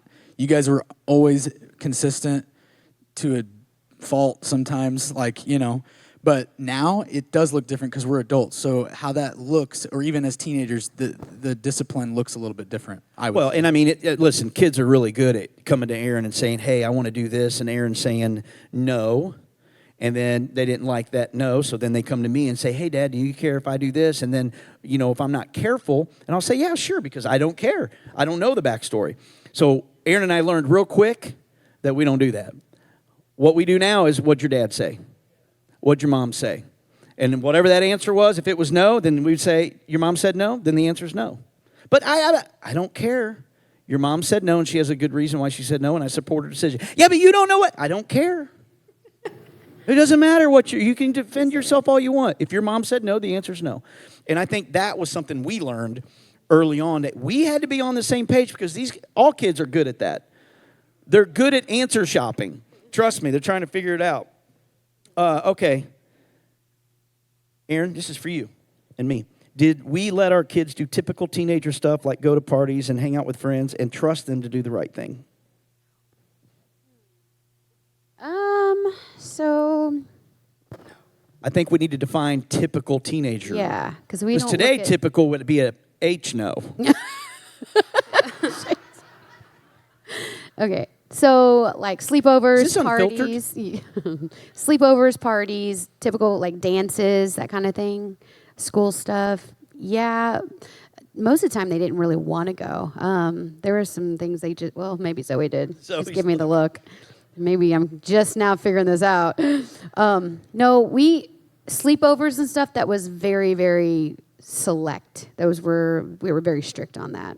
But as far as like school stuff, yeah, we'd be like, hey, go. They didn't want to go. Sometimes they didn't want to go. She did. But as far as parties, they didn't really do a lot of parties. We were kind of not super strict, but by the time they got to where they were invited to a party, though, they knew the difference on whether they should or shouldn't. So, You guys correct me if I'm wrong. yeah. But I believe because we worked so hard at having a strong family bond and having rules, relationships, standards, all that stuff, I think it changed really the way they thought about a lot of those things to where they were like, yeah, I don't want to be a part of that because I kind of know where that's going and it's not good for me.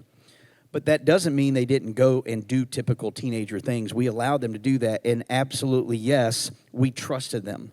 As a matter of fact, there's been several times where one of them, when they got in that situation, we always told them, listen, you don't have to, you just call and say, hey, I want to come get picked up. We'll make it about us so it doesn't make them feel awkward around their friends. We figured out a way to where it was on us more than it was on them to protect them because we know there's bullying, there's all kind of, being made fun of, whatever. But there were a couple times where they have contacted us to come get them from a situation. And all that does is build your trust when things like that happen. So, I will say, when I was, freshman, sophomore year, I had asked to go to a party one time, and it was a hard no. It was like, why would you even ask me that? So I guess for me it was a little different than those two, but I definitely, yeah.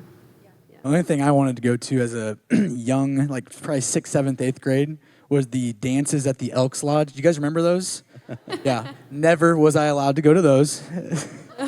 Those were not a school function. We even chaperone those. Yeah. Well, that's I did chaperone one. and that's why you said no. A Because lot of them. but anyway, my party phase was after high school. So like whenever I started, working and hanging out, and so you guys weren't really in. That was one of those things where you didn't know, and I shouldn't have done it. And we didn't want to know. Yeah.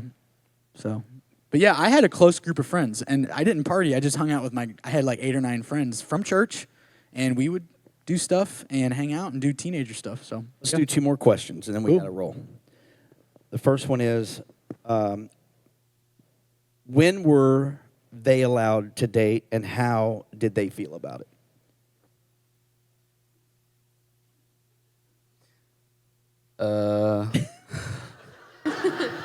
No, I think the age I would say was probably like high school. Well, somewhere in there. I don't remember, but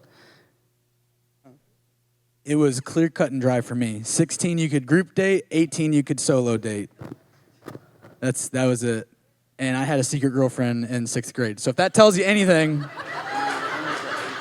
Actually, I had girlfriends from 2nd grade all the way up. So just Zoe, you want to say? yep. It was different for me. I dated, not early. I mean, 16 was, I think I had my first boyfriend. So it was earlier for me. Right, but you I didn't. mean, we go- probably you go had somewhere? them, but they weren't told. Sorry about that. Oh, now Here's it's the coming secretive out. one. Lunch is going to be interesting. No, I was allowed to go on solo dates around like 16. I mean, it was like fun stuff. It wasn't like, Well, another thing I wanted Like to I mention, said, you get to that stage, you just Right. do whatever you want. no, but I do want to make, because I remember Austin, I remember him commenting one time saying it's just not fair because she was getting to do. But the thing is they, like I said, I've said this before, they're not the same. You can't parent them all the same. So what one will have more restriction, the other will not. And even though Zoe's the daughter, we were way more strict with her. Hard nose, yes. But whenever she got to the place where she was actually coming into that dating scene, we trusted her decisions. We trusted who she was dating. So there was yes, it was still 16, but there was a little bit of an allowance because she was making good choices for a while. So I will tell you this. We taught our kids the only time you should be getting serious with, depending on boy or girl, who's dating who there. But like for Zoe, before you get serious with the boy, Dawson also, before you get serious with the girl, you need to be ready to settle down. Because what happens is teenagers, or even adults, young adults especially, they're constantly dating like they're already married, and they're not even ready to get married, and they don't even know if that's the one. What we wanted our children to know is they need to focus on their individual lives until they're ready to get married. When you say to yourself, I'm ready to get married, now start thinking about your serious relationship. We did not want them to practice divorce.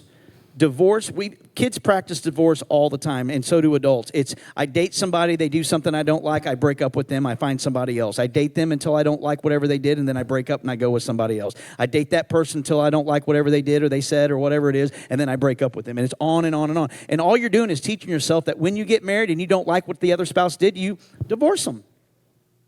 Happens all the time. When we teach our kids, marriage is about a commitment.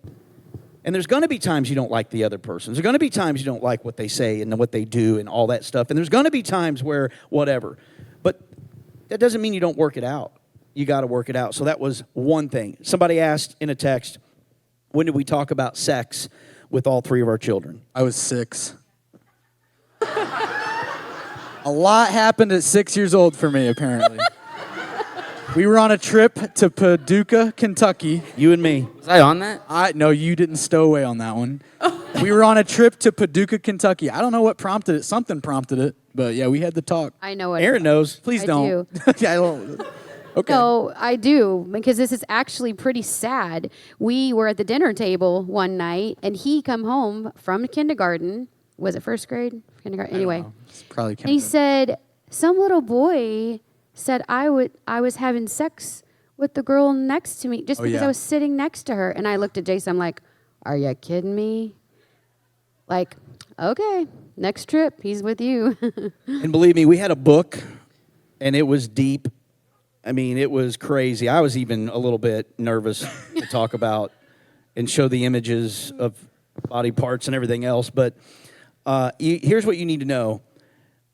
I feel like if you're paying attention to your children and listening to what they're saying, you'll know what age that is. I think it's going to be a lot sooner than you want. The sad part is there's a lot of parents that don't. And I'm going to tell you, for me and Aaron, we wanted our kids to know what sex was about from our perspective, not somebody else. We wanted them to know it was God's design. It's going to be beautiful. It's all these different things. And so for each one, it was a different age and a different place, and we even explained it differently to each one of them. I wish there was a cookie-cutter process, but there's not. I will say this, because we do want to touch on some resources. Yeah, so I do want to throw this out there that Dr. Dobson has a phenomenal, well, not just one, he's got multiple phenomenal resources when it comes to this aspect, talking to your child about their body and their the sexuality and that kind of thing. They, across the board, have probably everything you would need for your family, honestly, but that's one I do remember that is pretty cool. What we're going to do about the resources we used as parents, we're going to post them on social media with links and whatever, so you guys can go to them, use them. We have lots of books, so lots of online stuff, and I think they will be very helpful for you. They were helpful for us, even though, again, we're not perfect, but, you know, we did work very hard at trying to make this happen. Let's end with one last question, and what would you say is your greatest memory of this family in life? What we do, it's kind of however you want it to be.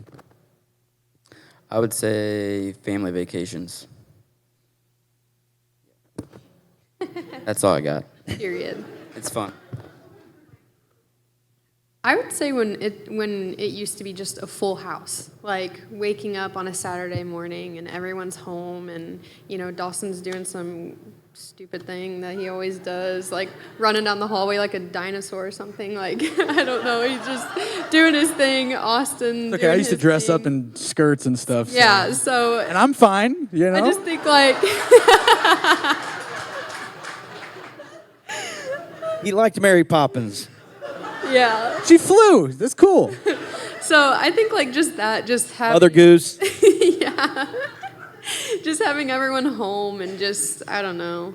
And then we still do that now and we're all in one place. I think that it's just, I don't know, I just love when we're all together, just in general.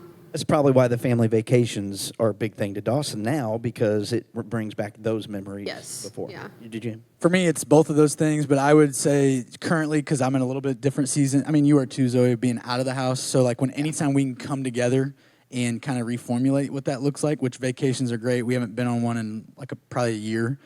But one thing I can count on every single week is, without fail, we hang out on Sundays after church, not just our immediate family, but our extended family, like just 15, 20 people that we just hang out, we do life.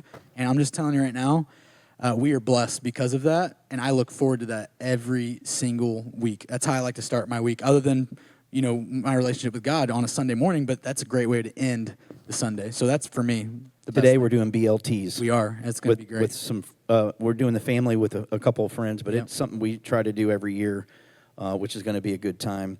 Let's see. I was going to say something. Yeah, huh? You can. Oh, family vacation. Aaron and I try to take our kids, and when they have kids, spouses, on a vacation. Aaron and I take care of it. That's kind of our treat, that we get all of us together one time a year at the very least, where they don't have to worry about where we're going or what we're doing financially. It's just something we save up for. Now, since we built the house, that's why he said we haven't been in a while, because we got to figure out how that's going to happen now. But somebody had asked earlier about your spouses being married into this family. And it's funny you say that, because I remember telling Kinsey, because Kinsey's got the sweetest personality. And I know in the very beginning, she had to think, what in the world am I getting into with this family? When she came to the first family function, because there was a lot of yelling and screaming and arguing. But it was about the Word of God, I promise. We get in our Sunday modes, and we start talking about things in the Bible. Pastor Charles likes to bring up the motherships coming to get us all, and I mean, we talk about the craziest stuff, and what happens is, because we all think we know the answer, we get excited about it, and Kenzie's sitting there in the corner like, I don't even know what to say. Isaiah's been around. His parents are pastors, so he understands the pastor's kid's life.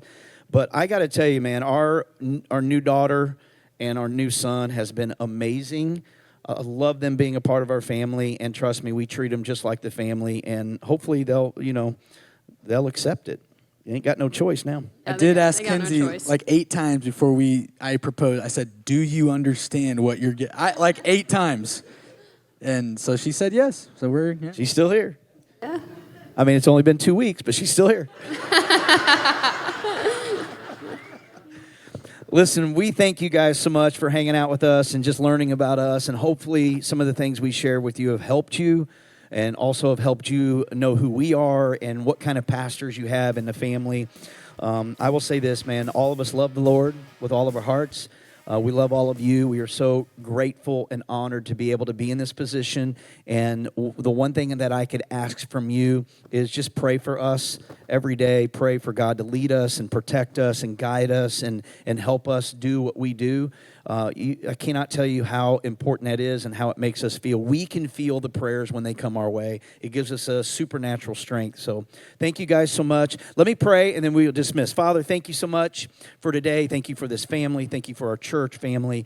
God, we are here to honor you and just keep living our lives according to your word and learning by each other's experience. And Father, I hope today somebody learned from something good or even maybe something we didn't do right. They've learned how to maybe parent differently or help them make a wiser decision. But Father, ultimately, we're here to learn about you and here to honor you in all that we do, and we thank you for it. In Jesus' name, amen.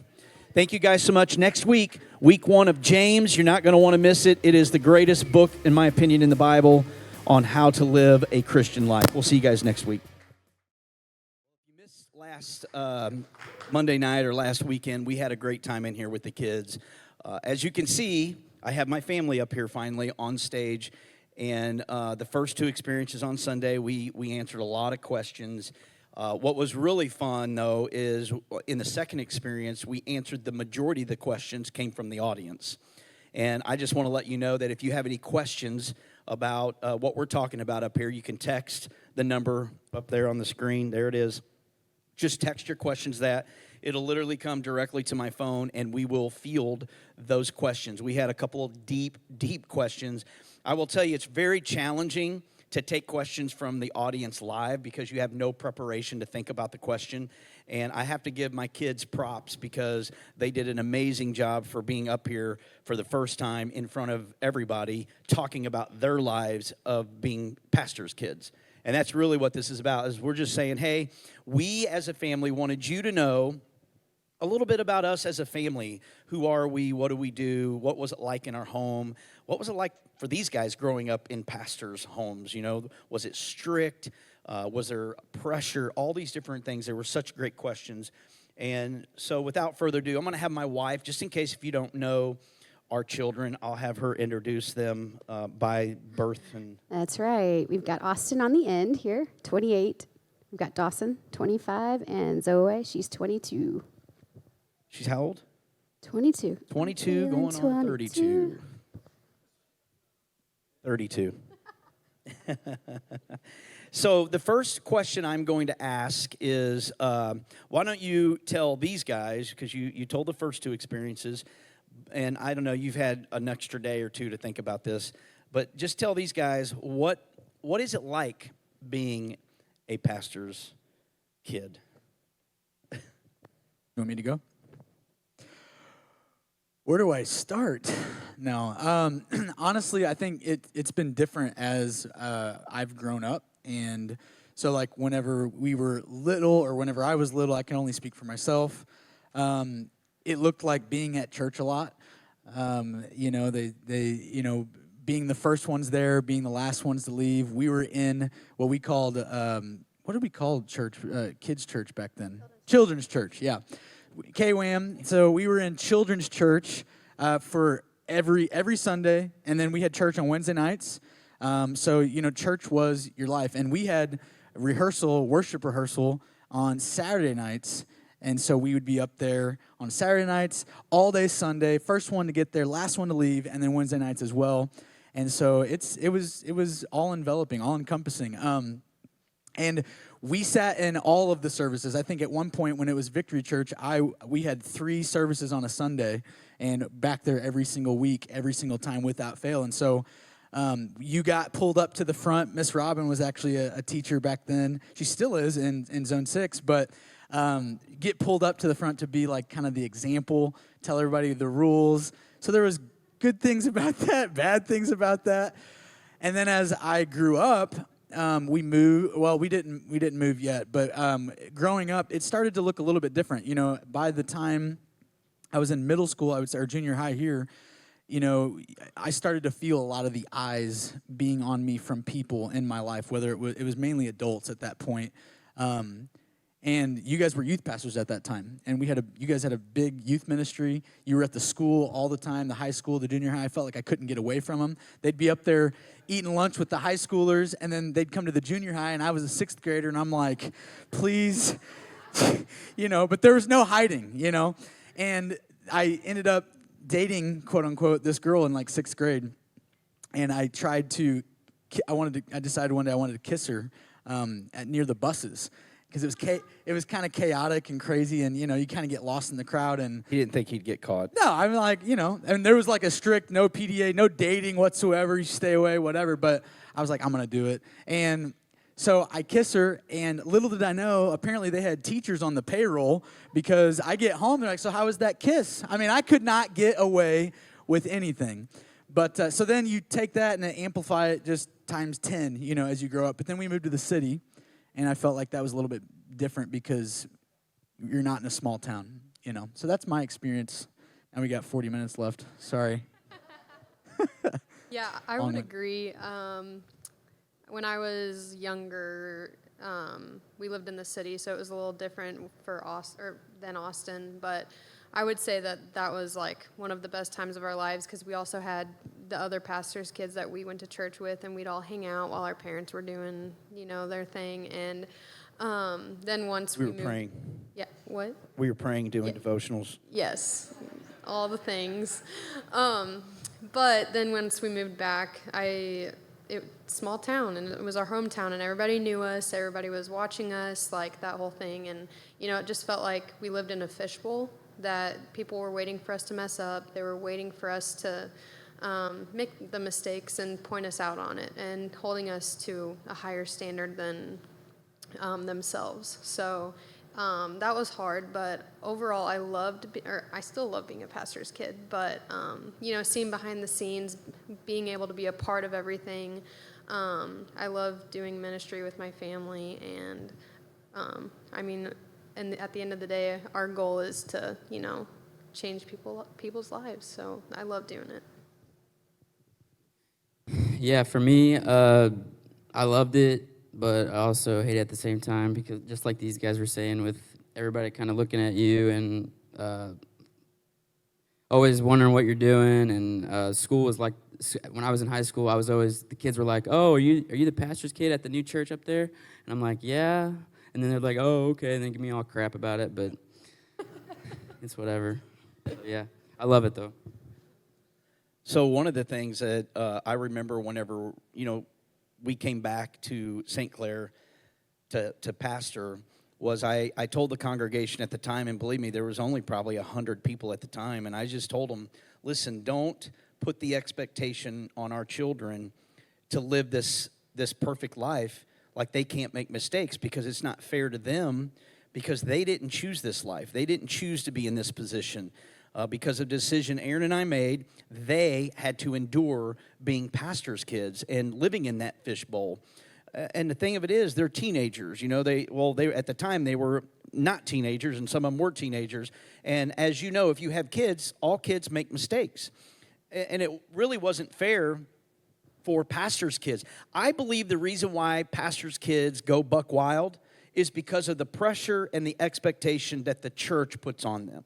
And it's not fair that pastors' kids have to have the same expectations or more expectation on them than any other teenager in the church, because they didn't choose this. Now, Aaron and I, we understand that we are held to a higher standard, no doubt. We knew that when we took the job, that we have to lead by example.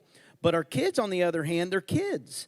And believe me, we know they made mistakes. We've talked about those mistakes. We've learned through those mistakes. But it is the one thing that I don't think a lot of people understand, the pressure, and not only the pressure at being a pastor's kid, but being in a small town where everybody knows you.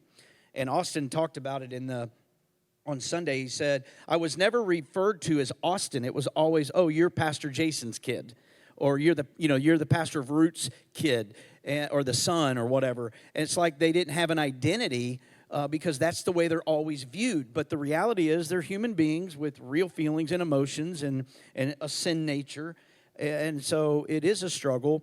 And, I think one of the things where somebody asked, and I'm going to ask this question, and I saw a question just come in, so I'll check it out here in a minute, because we really would like to ask or answer new questions, because they're taking all three experiences and they're going to put them together, so that way, if you want to go back and listen, we don't want to repeat a bunch of questions if we can keep from it. But either way, I do want to ask this one, though, because it was a good question, and that is, did you three of you ever feel like we put pressure on you to live up to live God's standards? I would say in the beginning, yeah. Whenever I was a smaller kid, and I think that there's a balance with that. So I think that was part of the training side of things, just bringing us up, raising us up the way that we should go. And of course, as a kid, you're not seeing that. All you see is rules. All you see is, action. You expect a certain action, and then out of that comes either a blessing or a consequence, whatever. But really, I feel like you were training us so we could respect you. That was an emulation of us and our relationship with God later on down the line. If we can learn to respect you and listen to what you have to say, that's a direct reflection of how our relationship with God is. And the only difference is with Him, love isn't conditional. We're human, so at some point it's going to be conditional. But I'd say now, or even like late teenagers to now, I would say no. I don't feel that pressure as much. Yeah, I would agree. Earlier, she'd make me sit down and do my devotional and wouldn't let me get up till I did it. So that one I didn't really like. But as a teenager, no, I never felt pressured. Even now I don't. And I know now that it, training us to go the way we should go, and it was all out of good intention. And even though then it probably felt, like, ugh, but now as an adult, I understand. So I would say, yeah, I remember my mom for sure. She would always be the one to be like, you better pray, you better do your devotion, all this kind of stuff.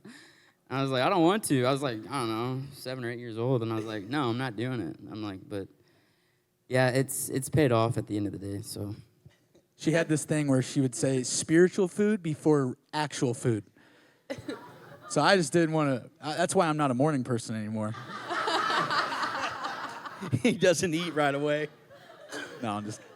It's funny because It's a all simple three of them, reminder. It's just well, all three of them are talking about Aaron because the one great thing that Aaron and I did early on is we made a decision, the two of us, that she was going to be a stay-at-home mom no matter what that looked like financially, that whatever I made is what we lived on, and hopefully I was going to do okay. And trust me, it was rough for the first 5 years of our married life, starting your own business.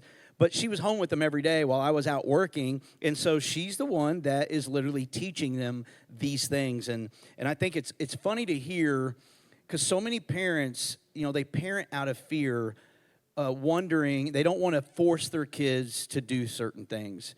And I'm going to tell you right now, church, it's your responsibility as parents to teach your kids what's most important. And I'll tell you what's most important is teaching them to do their devotion and pray and go to church.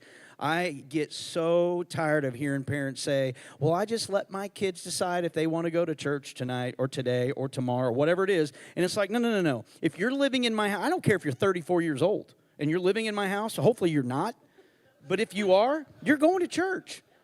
Period. You are going to church. That's what we do in our house. We are going to serve the Lord. We're going to give the Lord His day on Sunday, and we're going to church. It's for an hour and a half of our time. We're going to church. They went to youth group. We made them go. And somebody had asked, and I'll just go ahead and throw this in there, was there ever a time that you did not want to go to church? no, I would always want to go. Okay. Yeah. There's times, like, I don't know, when I was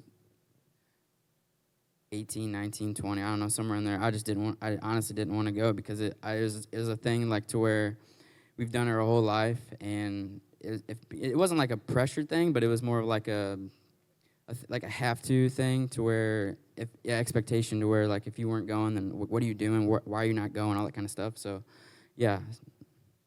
I would say, of course. I mean, but you've taught us, and this is the kind of question that somebody had for us earlier, is there anything that memorable value-wise that you've taught us?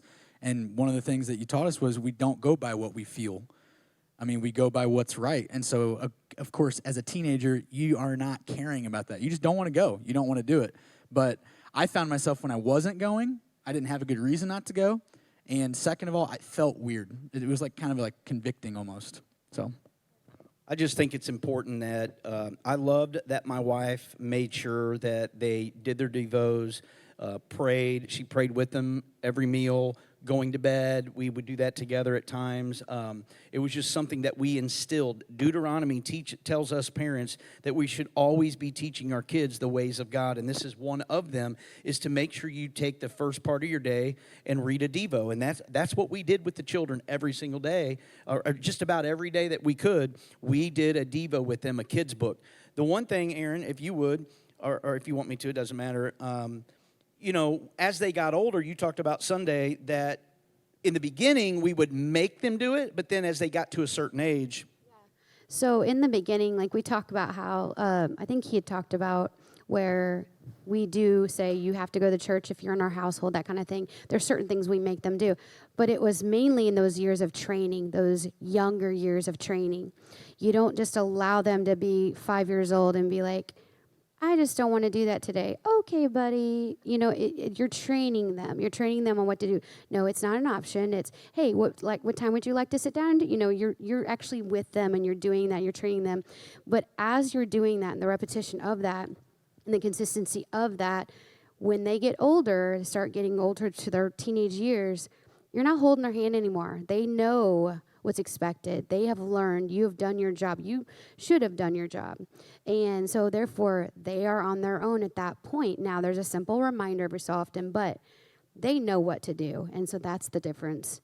The Bible says, train your child in the way they should go, and he or she will not depart from it. And just like your children don't want to eat healthy foods, kids don't want to eat green beans or peas or carrots or whatever it is, what do? We still make them eat it because it's good for them. This is the same way. You're teaching your kids, this is good for you. The spiritual food is good for you. And one day you will realize this. You might not understand it now, but trust me, one day you will realize it. I had someone one time say, well, I just don't want them to hate me for making them go to church, and that'll turn them against going to church. And I'm like, well, do you make them go to school? Like, they got to go to school to learn. Like, you got to go to church to learn, you know? So you use it in that regard. You're like, wake up, you know? So anyway. Here's a great question. This person says, I have a daughter who's in third grade. She's 8, and she's hearing some things at school, and she believes it's time to have the sex talk. Any advice? Yes, have the sex talk, for sure. Man, I tell you what, it is really sad that the majority of parents in the church do not talk to their kids about sex. They are so afraid. It's taboo to talk about sex. It's dirty, it's disgusting, it's only for adults. And so what you're really saying is you're going to allow everyone else teach your kids about sex instead of you doing it as a parent and doing it God's way. The thing I will tell you, every child's going to be different at the age in which you tell them. Only you are really going to know as a mom or dad when that time is, but you need to be aware, like this mom is aware. They're hearing things at school. Your daughter, your son starts asking questions. Aaron, tell them the story with Austin. Yeah, so Austin, we had to tell him at 6, or he had to tell him at 6. He came home one day, and we were sitting at the dinner table, and he's like, what? He said, what's sex? And we're like, oh, my word. And he goes, well, this little boy said I was having sex with this girl because she was sitting beside me at the table. And I'm like, oh, my gosh, like 6 years old. Now, that's a long time ago. I mean, and I can only imagine what it's like now. So parents, please be the first one. Be the first one. Pay attention. And I was going to mention this also, that Dr. Dobson has amazing resources when it comes to age appropriateness. Like it's like a general overview of like age appropriateness of when you talk to your child and what's appropriate at what age. So even if you have to talk to them at a certain age, it'll tell you like how to guide you. So get on there, and Dr. Dobson has got amazing resources when it comes to sexuality, their identity, that kind of thing. So. Yeah, I remember the time Austin remembers. He remembers I went on a work trip, and he went with me. I would take him with me time to time, and we'd go on a work trip. And I gave him the sex talk in the vehicle, and I had a book, and it was pretty graphic. I mean, it was animated, pictures. It wasn't real pictures or anything like they're seen in libraries today, which is nonsense. But it was very descriptive, and it was hard, as a parent to talk to your kids about sex. It's hard. I don't care who you are. It is a challenge because you want to do it right? You want to say it the right way. You want to explain it the right way where they understand what it means, and it is a good thing, and it's meant for marriage only, and it's a beautiful thing. It's a connection, all these different things. And it was different for Dawson, the conversation was, and it was different for Zoe. I talked to the boys. Aaron talked to Zoe. That's the way we do it. And but we did not shy away from it because, again, we grew up in the church world, understanding being in children's church, and then us being youth pastors. So many kids are not talked to about sex. So we highly encourage it. One thing I will just go ahead and say now, we're going to have a lot of resources for you that we're going to post on social media. We're going to put them all together. And I wish I knew what that book was. We cannot find the book that I used because I'm telling you, it was a great book to talk to your kids about sex. But trust me, it's been 20 plus years ago since I've done that. So there's plenty of new information out there from very good Christian leaders that you can get that from. And we'll post all those resources for you. Pick and choose what you want to do. I will say, so we moved to Fenton in 2000, I don't remember, 9. Yep. It was when the housing market crashed, everything went down, my business went down, Aaron got a job at Joyce Meyer, and we moved up to Fenton. We started attending a church plant up there. So we were gone for 6 years in the city, and then we moved back to pastor where we are. And one of the questions was the teenage years harder? I don't know really if it's really any harder, to be honest, because I say this a lot. Your child goes through different phases. You got people call them the terrible twos. It's not really, to me, the terrible twos. It's just a phase where they're trying to come in their own, and they're testing you to see how far they can push your limits. And it's sad because today parents get pushed a lot, and the kids got them on the leash instead of us putting them on the leash. But so you got every age is a different phase. The teenage years today would be much harder than it was in our day. There's no doubt, because of social media and the internet. We had dial-up in the very beginning of our marriage.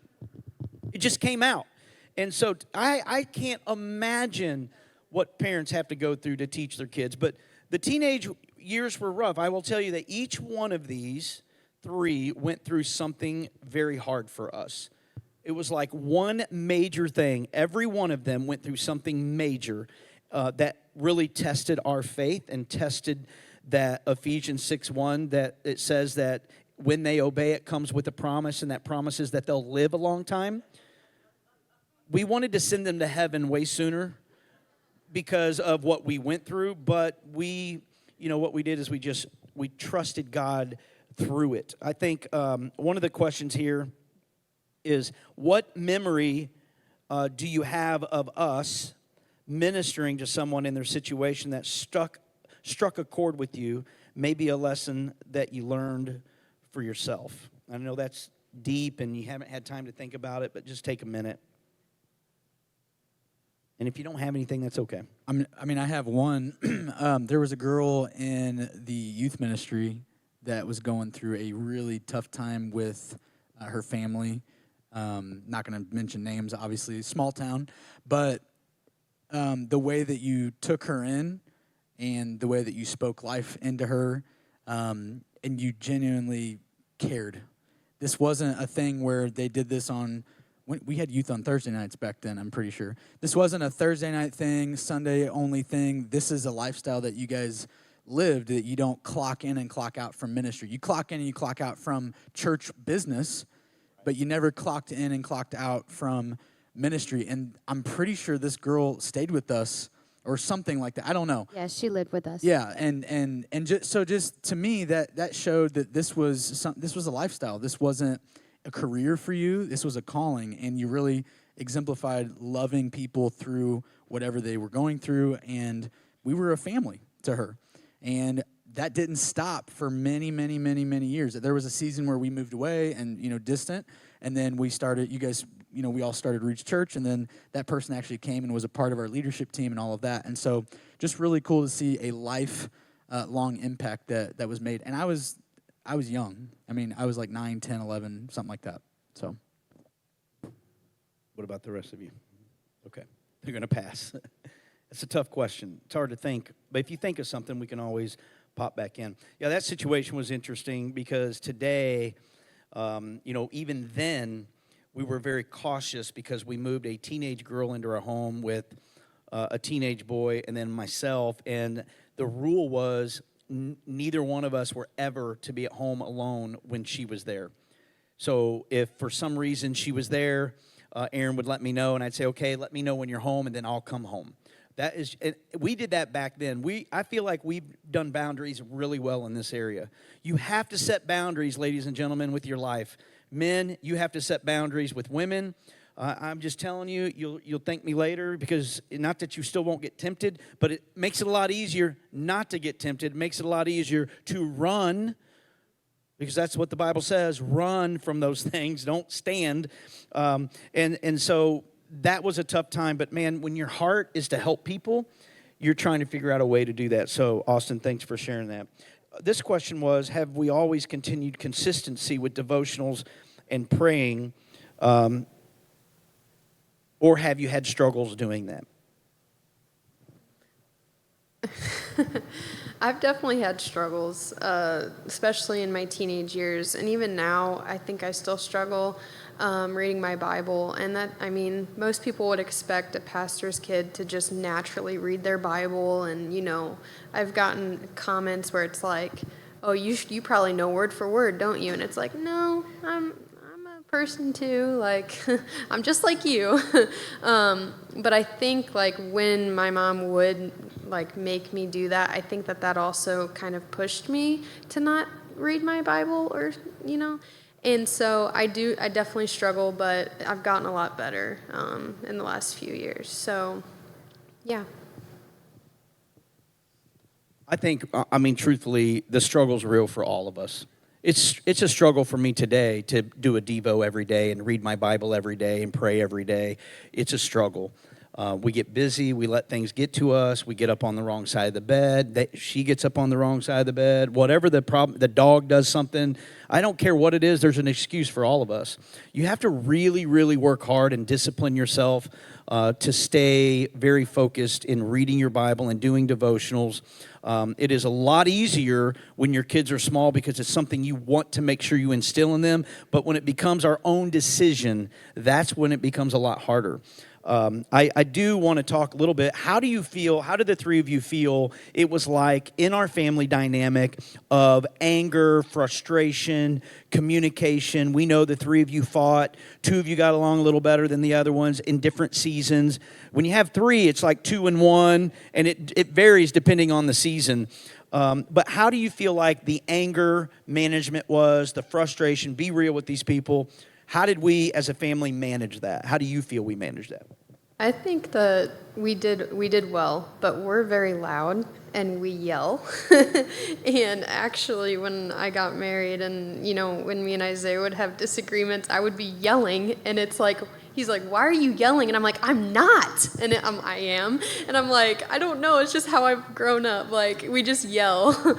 And we call it passion. Yeah, I'm very passionate.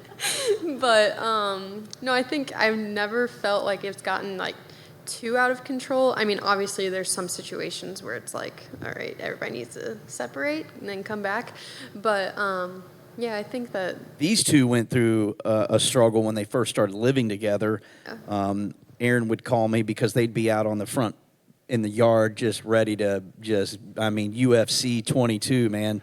She'd call me up Yeah, and he then stuffed all my shoes in a hamper and about killed him. Because you let the cat roam around for 2 weeks while we were on vacation, all right?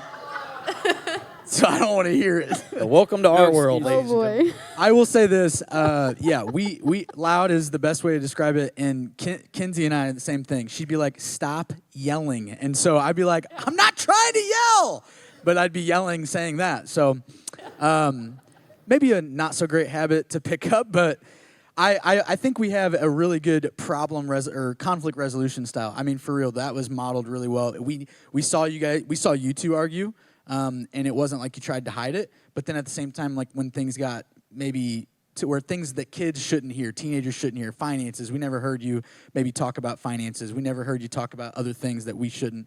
But we grew up knowing that conflict was normal.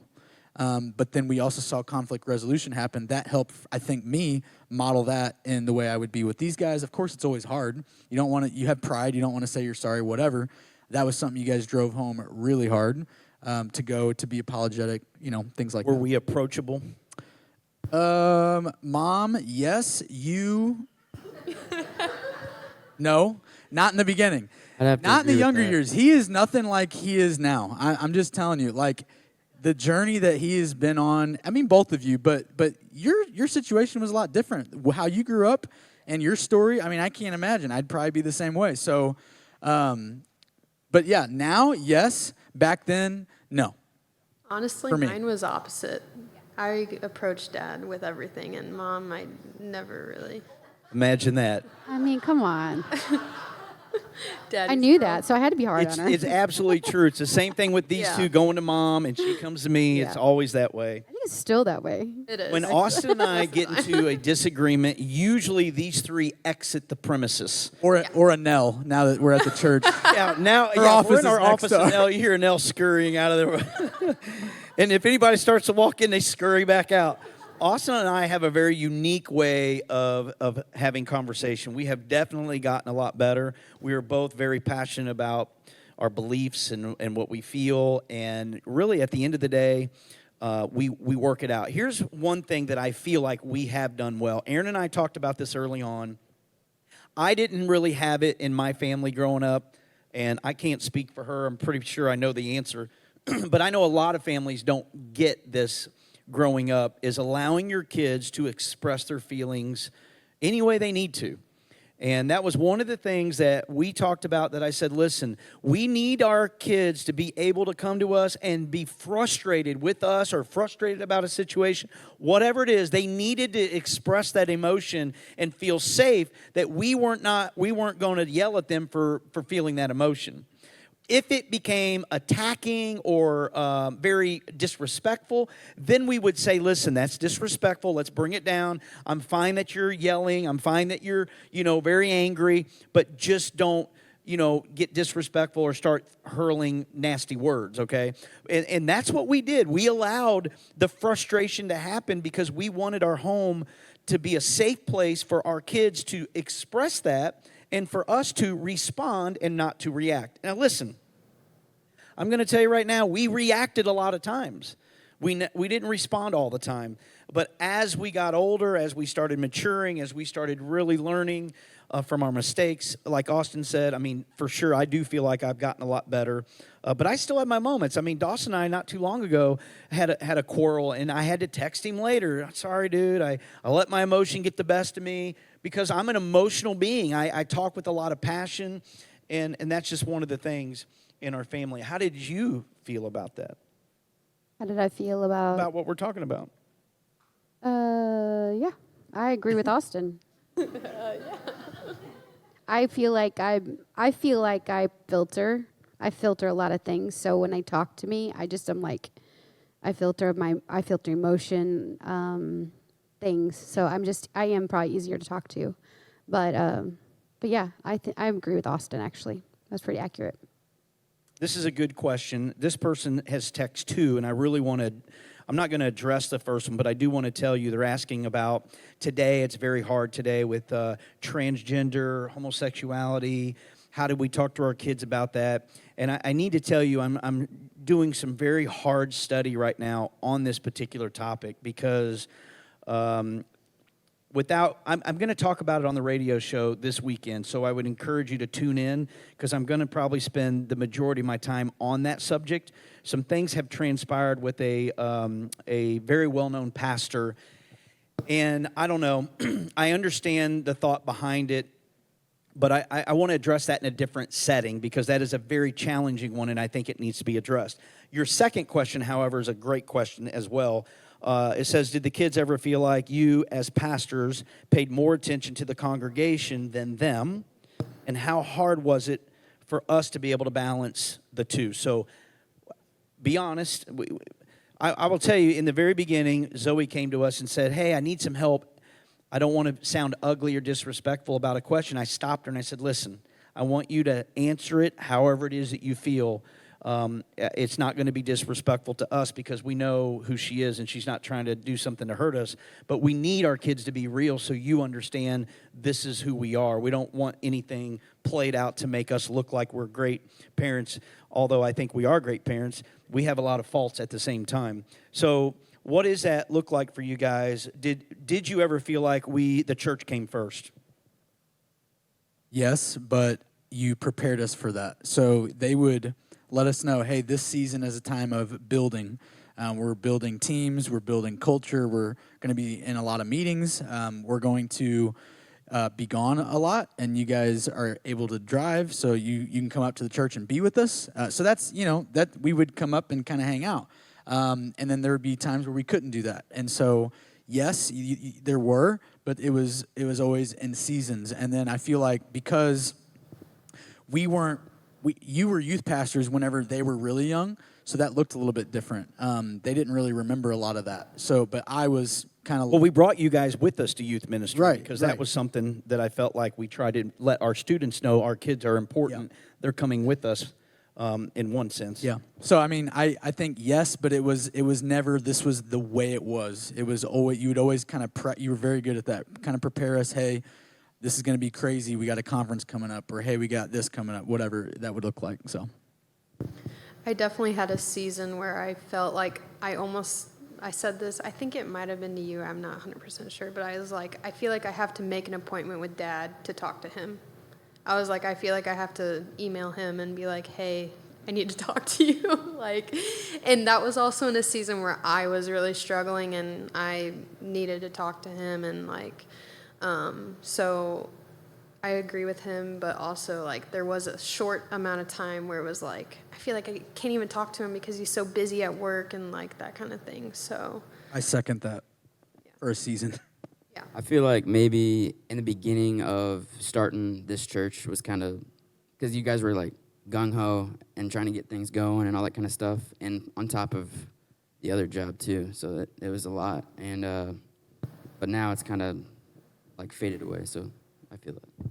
Yeah, it's hard to hear, when you hear your kids say, I feel like I had to email your dad to sit down. I mean, the great thing, Erin's at home, so it was a lot easier to approach her, but, building a church, running a business, and then having family time, I can just tell you right now, my wife would even come to me and said, hey, we feel last on your list. And I tell you, God had to really adjust my schedule, and I know today some people might get frustrated. I don't hear of it, but I don't meet with a lot of people today. I have a team that is very capable of handling a lot of situations, although I do meet with some people. And so I'm that way, so that way I can be available to my children. They absolutely have to be before the church. And I do regret some of those moments, but I'm grateful that they also understand. One of the questions was, when there is a struggle or things get heated, have the three of you ever held over our heads that you didn't want to be pastors' kids? I feel like I know the answer to that, but I'm just curious. No? No. No. That was an easy question. I don't feel like we did that, or I don't feel like you've done that either. Again, we really try to communicate what seasons we're in when we have these moments. And we also just, I mean, this is not to like toot any horns, but we just live, we try to live an authentic life. Just something that we can be proud of, and that we don't one day go, man, I just wish I would have been more genuine, or I wish I would have been more authentic in the way we live. We just try to be real, and that was our goal. And I think that, you know, we kept that ahead of us at all times. You can beat yourself up always telling yourself, I wish I'd have done this. I wish I'd have done that. Man, you got to stop doing that. Here's what I would say. If you feel like you're doing the best you can, and you really are trying to do the best you can, that's all God's asking of you. There's none of us that are going to be able to nail it every time. We're going to hear from other parents that did something that we wish we would have done. Oh, man, I wish I'd have known that. Right, we all say that. If I only knew now what I knew, or if I only knew then what I know now, it would all be different. But we don't have that kind of mind, and we have to just really work hard at where we are and do the best that you can. That's the goal. Do the best that you can. If you feel like you're doing the best that you can and other people are noticing it, then you have to give yourself that credit. Yeah, I did want to throw this out there. I remember a time when I felt kind of less than, and I did a lot of research and reading back in that day, and I just remember learning that if you wanted to know more about something, if you wanted to know more about how to basically raise your children or love or be a leader, you get around those people, get around people that are doing it well. You recognize parents that are doing it well and say, hey, can I sit down and talk to you? And so that's what I really did. We actually kind of adopted an older couple, not older, but you know what I'm saying? They were like 20 years older than us. Great people in our lives, and I'd sit with her and talk to her, and she would just download to me. So, you know, it's important to have those people in your life when you do feel like you're not doing well or you're not sure. Just adopt someone and say, hey, can we talk? Yeah. A question for you, Austin, is if or when I retire, is this something do you have aspirations to kind of take on that spot, or just be in ministry, whatever that looks like for you? Yes, but I think I want to approach that with caution. Do I feel called? Yes, I absolutely do. However, I don't believe in a line of succession for this church. That's not my place. That's not your place. That is God's place. And if I'm that person, then he will be the one that will make that happen. It'll feel right. It'll be a seamless transition. My gifts will line up. You know, whatever the need is for that season, because I'm not like you, you know. And so I'm very different, and I've struggled with that for a long time. Just in thinking about how would that work, because that I've grown up wanting to do that, but at the same time, the season is not now. You know, if that's what it was. Oh, it's not now. I got lots left. We got lots of time. He's going to be up here in a walker. Come on, church. Hey, man, if I'm breathing and my mouth works, I'm going to be preaching. Yeah. If you're in a walker, I love I do not feel that way, actually. I absolutely do feel like, I feel like there are a lot of pastors that are in the lead spot way too long. I think that there is a season for lead pastors. That doesn't mean that I still can't be a senior pastor in the church that is still speaking and being a part like PC is. I will forever be doing that here at Roots, but there will be another person leading this church that will have more energy and aspirations, and you know, fresh meat's always good for a vision for a church. And will be who this body needs for that season of time. Yeah. Absolutely. I will say I hope it is me, but we'll see. So one question came in. Did you guys ever fight, and how bad was it? Oh, Lord. I feel like I never fought with anybody. Oh, I did with him, He is but at the same Switzerland. time I was like in between. So I was like, Switzerland. yeah. This is true. Dawson is the peacemaker. He doesn't really get too much riled up. I am the justice enforcer, and Zoe was the crap disturber. Still is. Princess. I remember Zoe would record me yelling at her. And you know that when you do that, that must mean it happens often. So, yes, we got into it all the time, cats and dogs. Me and Dawson got into it whenever we moved in together. That was the worst. Yeah. They couldn't be more polar opposite. I would say that me and Dawson, I think, got along a lot better than me and Austin, but I think it's because of the age difference. I mean, we're 6 years apart, so that's like pretty good amount of time. But I know I did go through a season of pinching and biting.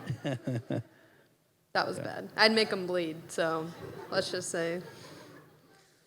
What do you make it over there? I didn't know that. You know that thing where the little sister is like, do that, I dare you, and then they do it. The older person does it, and then they just fall down and start screaming, and mean they like didn't they actually flop? hurt them. I feel like that was my life growing up with her. Like, but I didn't do it. He But looks you at her know- and she flops like LeBron Yeah. James. But you know the rule. You know the rule. I come in and you guys are all fighting. You all get in trouble. So. That was true. That was true. There was one time, I remember, you'll have to remind me, but there was one time, I think it was Dawson and Zoe that got into it, and Aaron made them hold hands through Walmart. Yes, I did. Hey, Stuff like there that. is a book. It's called Creative Correction. Lisa Welchel. It's amazing. Got that idea from there. So one question again is to Austin. Well, I'm going to give one more after this, and we'll kind of end on family tradition stuff. This one says, was it a difficult decision for me to bring you on, Austin, into leadership role at the church with you being my son, or did it seem natural progression to our relationship? You want to answer that? You want to tell that story? So the whole staff at this time, everybody was cool with bringing me on. They were like, he's got the gifting for what we need to be our communications director at that time. This was 4 years ago. And everyone was on board except for him. He was like, absolutely not. That's not going to happen. This is just not smart, wise, whatever. So finally, at the time, our director of ministry, and our worship pastor at that time convinced him, and, it wasn't really them. It was God speaking to him, I'm sure. But they were they convinced me. Yeah. They were pushing for it. And so one day I was an area manager for Regal Cinemas, Regal Entertainment Group at the time. They called me and said, hey, what are you doing tomorrow? I said, nothing. I said, I'm working, and then, whatever. They said, come in between 9 and 10. And I said, okay. So they set it up like one of them was just meeting with me. I come into his office at the old building, and there's an orange chair sitting against the wall, and then there's everybody sitting in a circle. I literally sat in the hot seat, and they all grilled me with things that I did good, but then also things that I had to work on. I was on probation before they even hired me.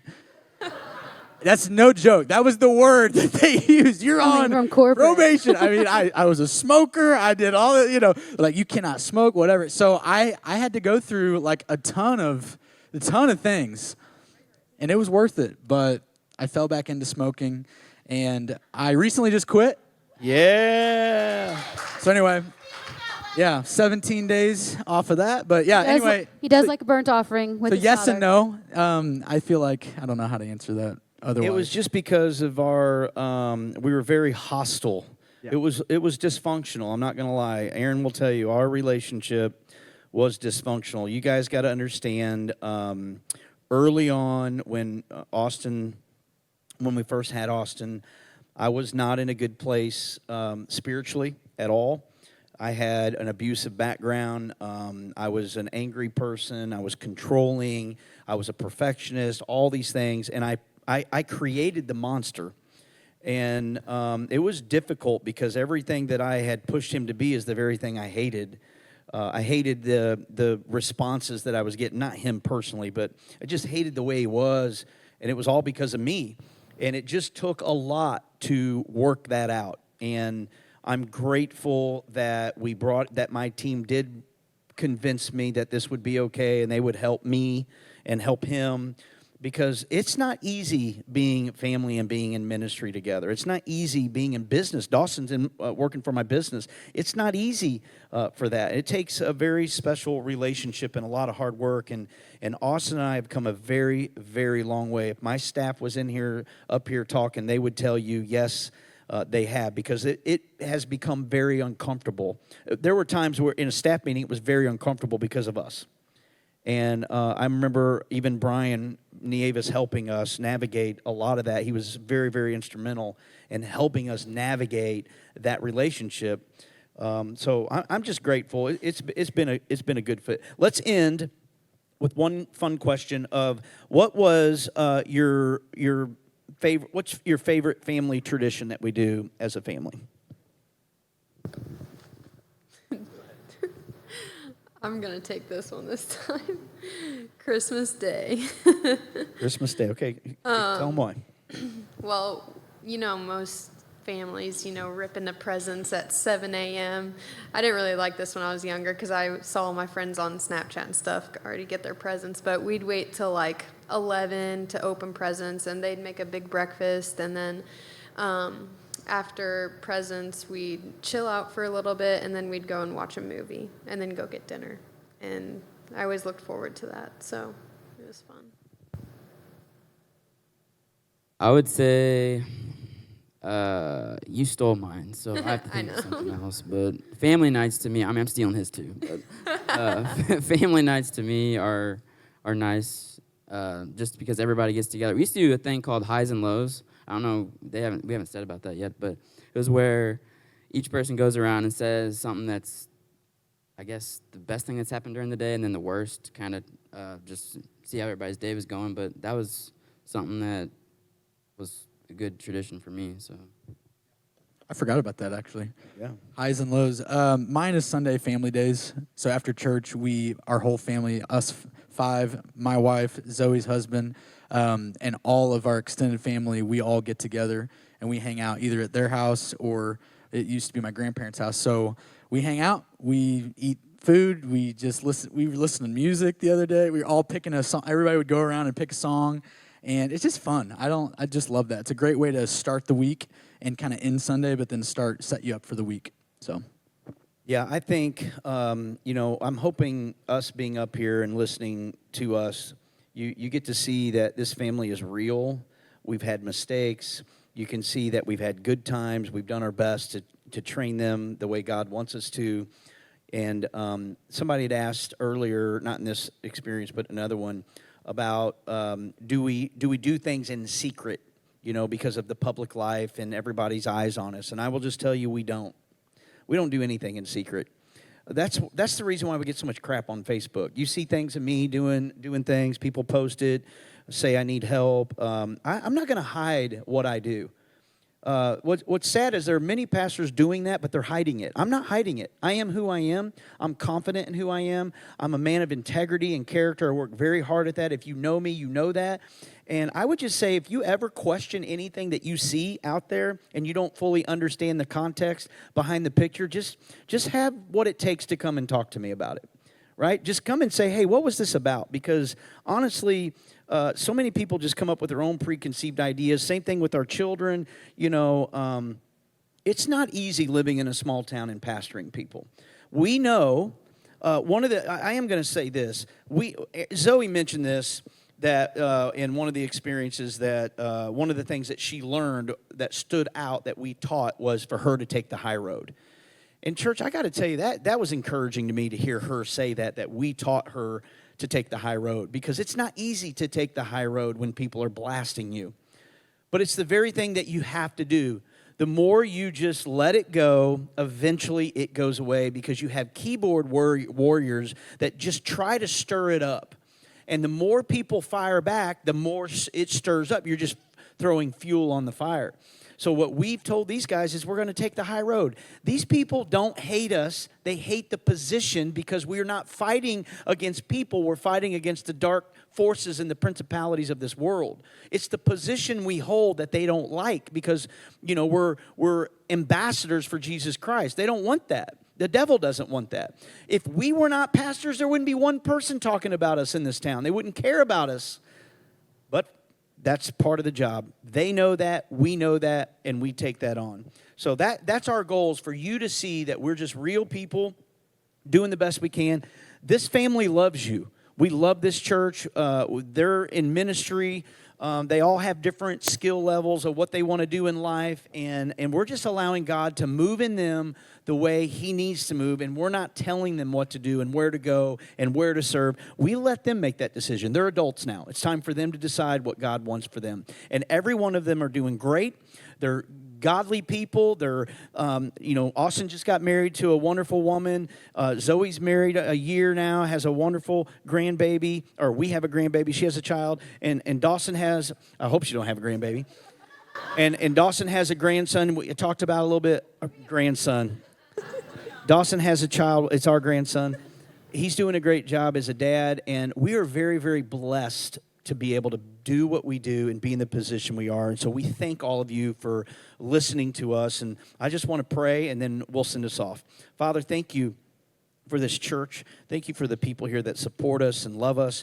And God, I just pray that you continue to bless this family and bless the people in the church for enduring life in general, of hard times, of raising kids and being parents and all the things that come along with it, Lord. We know that you have a plan for us to prosper us and not to harm us, but to give us hope in the future. So, Father, we honor you in that, and we thank you for it. In Jesus' name, the church said, amen. Next week, I'm going to start a series in James. We're going to go 8 weeks, the book of James. It's the most self-help book in the Bible.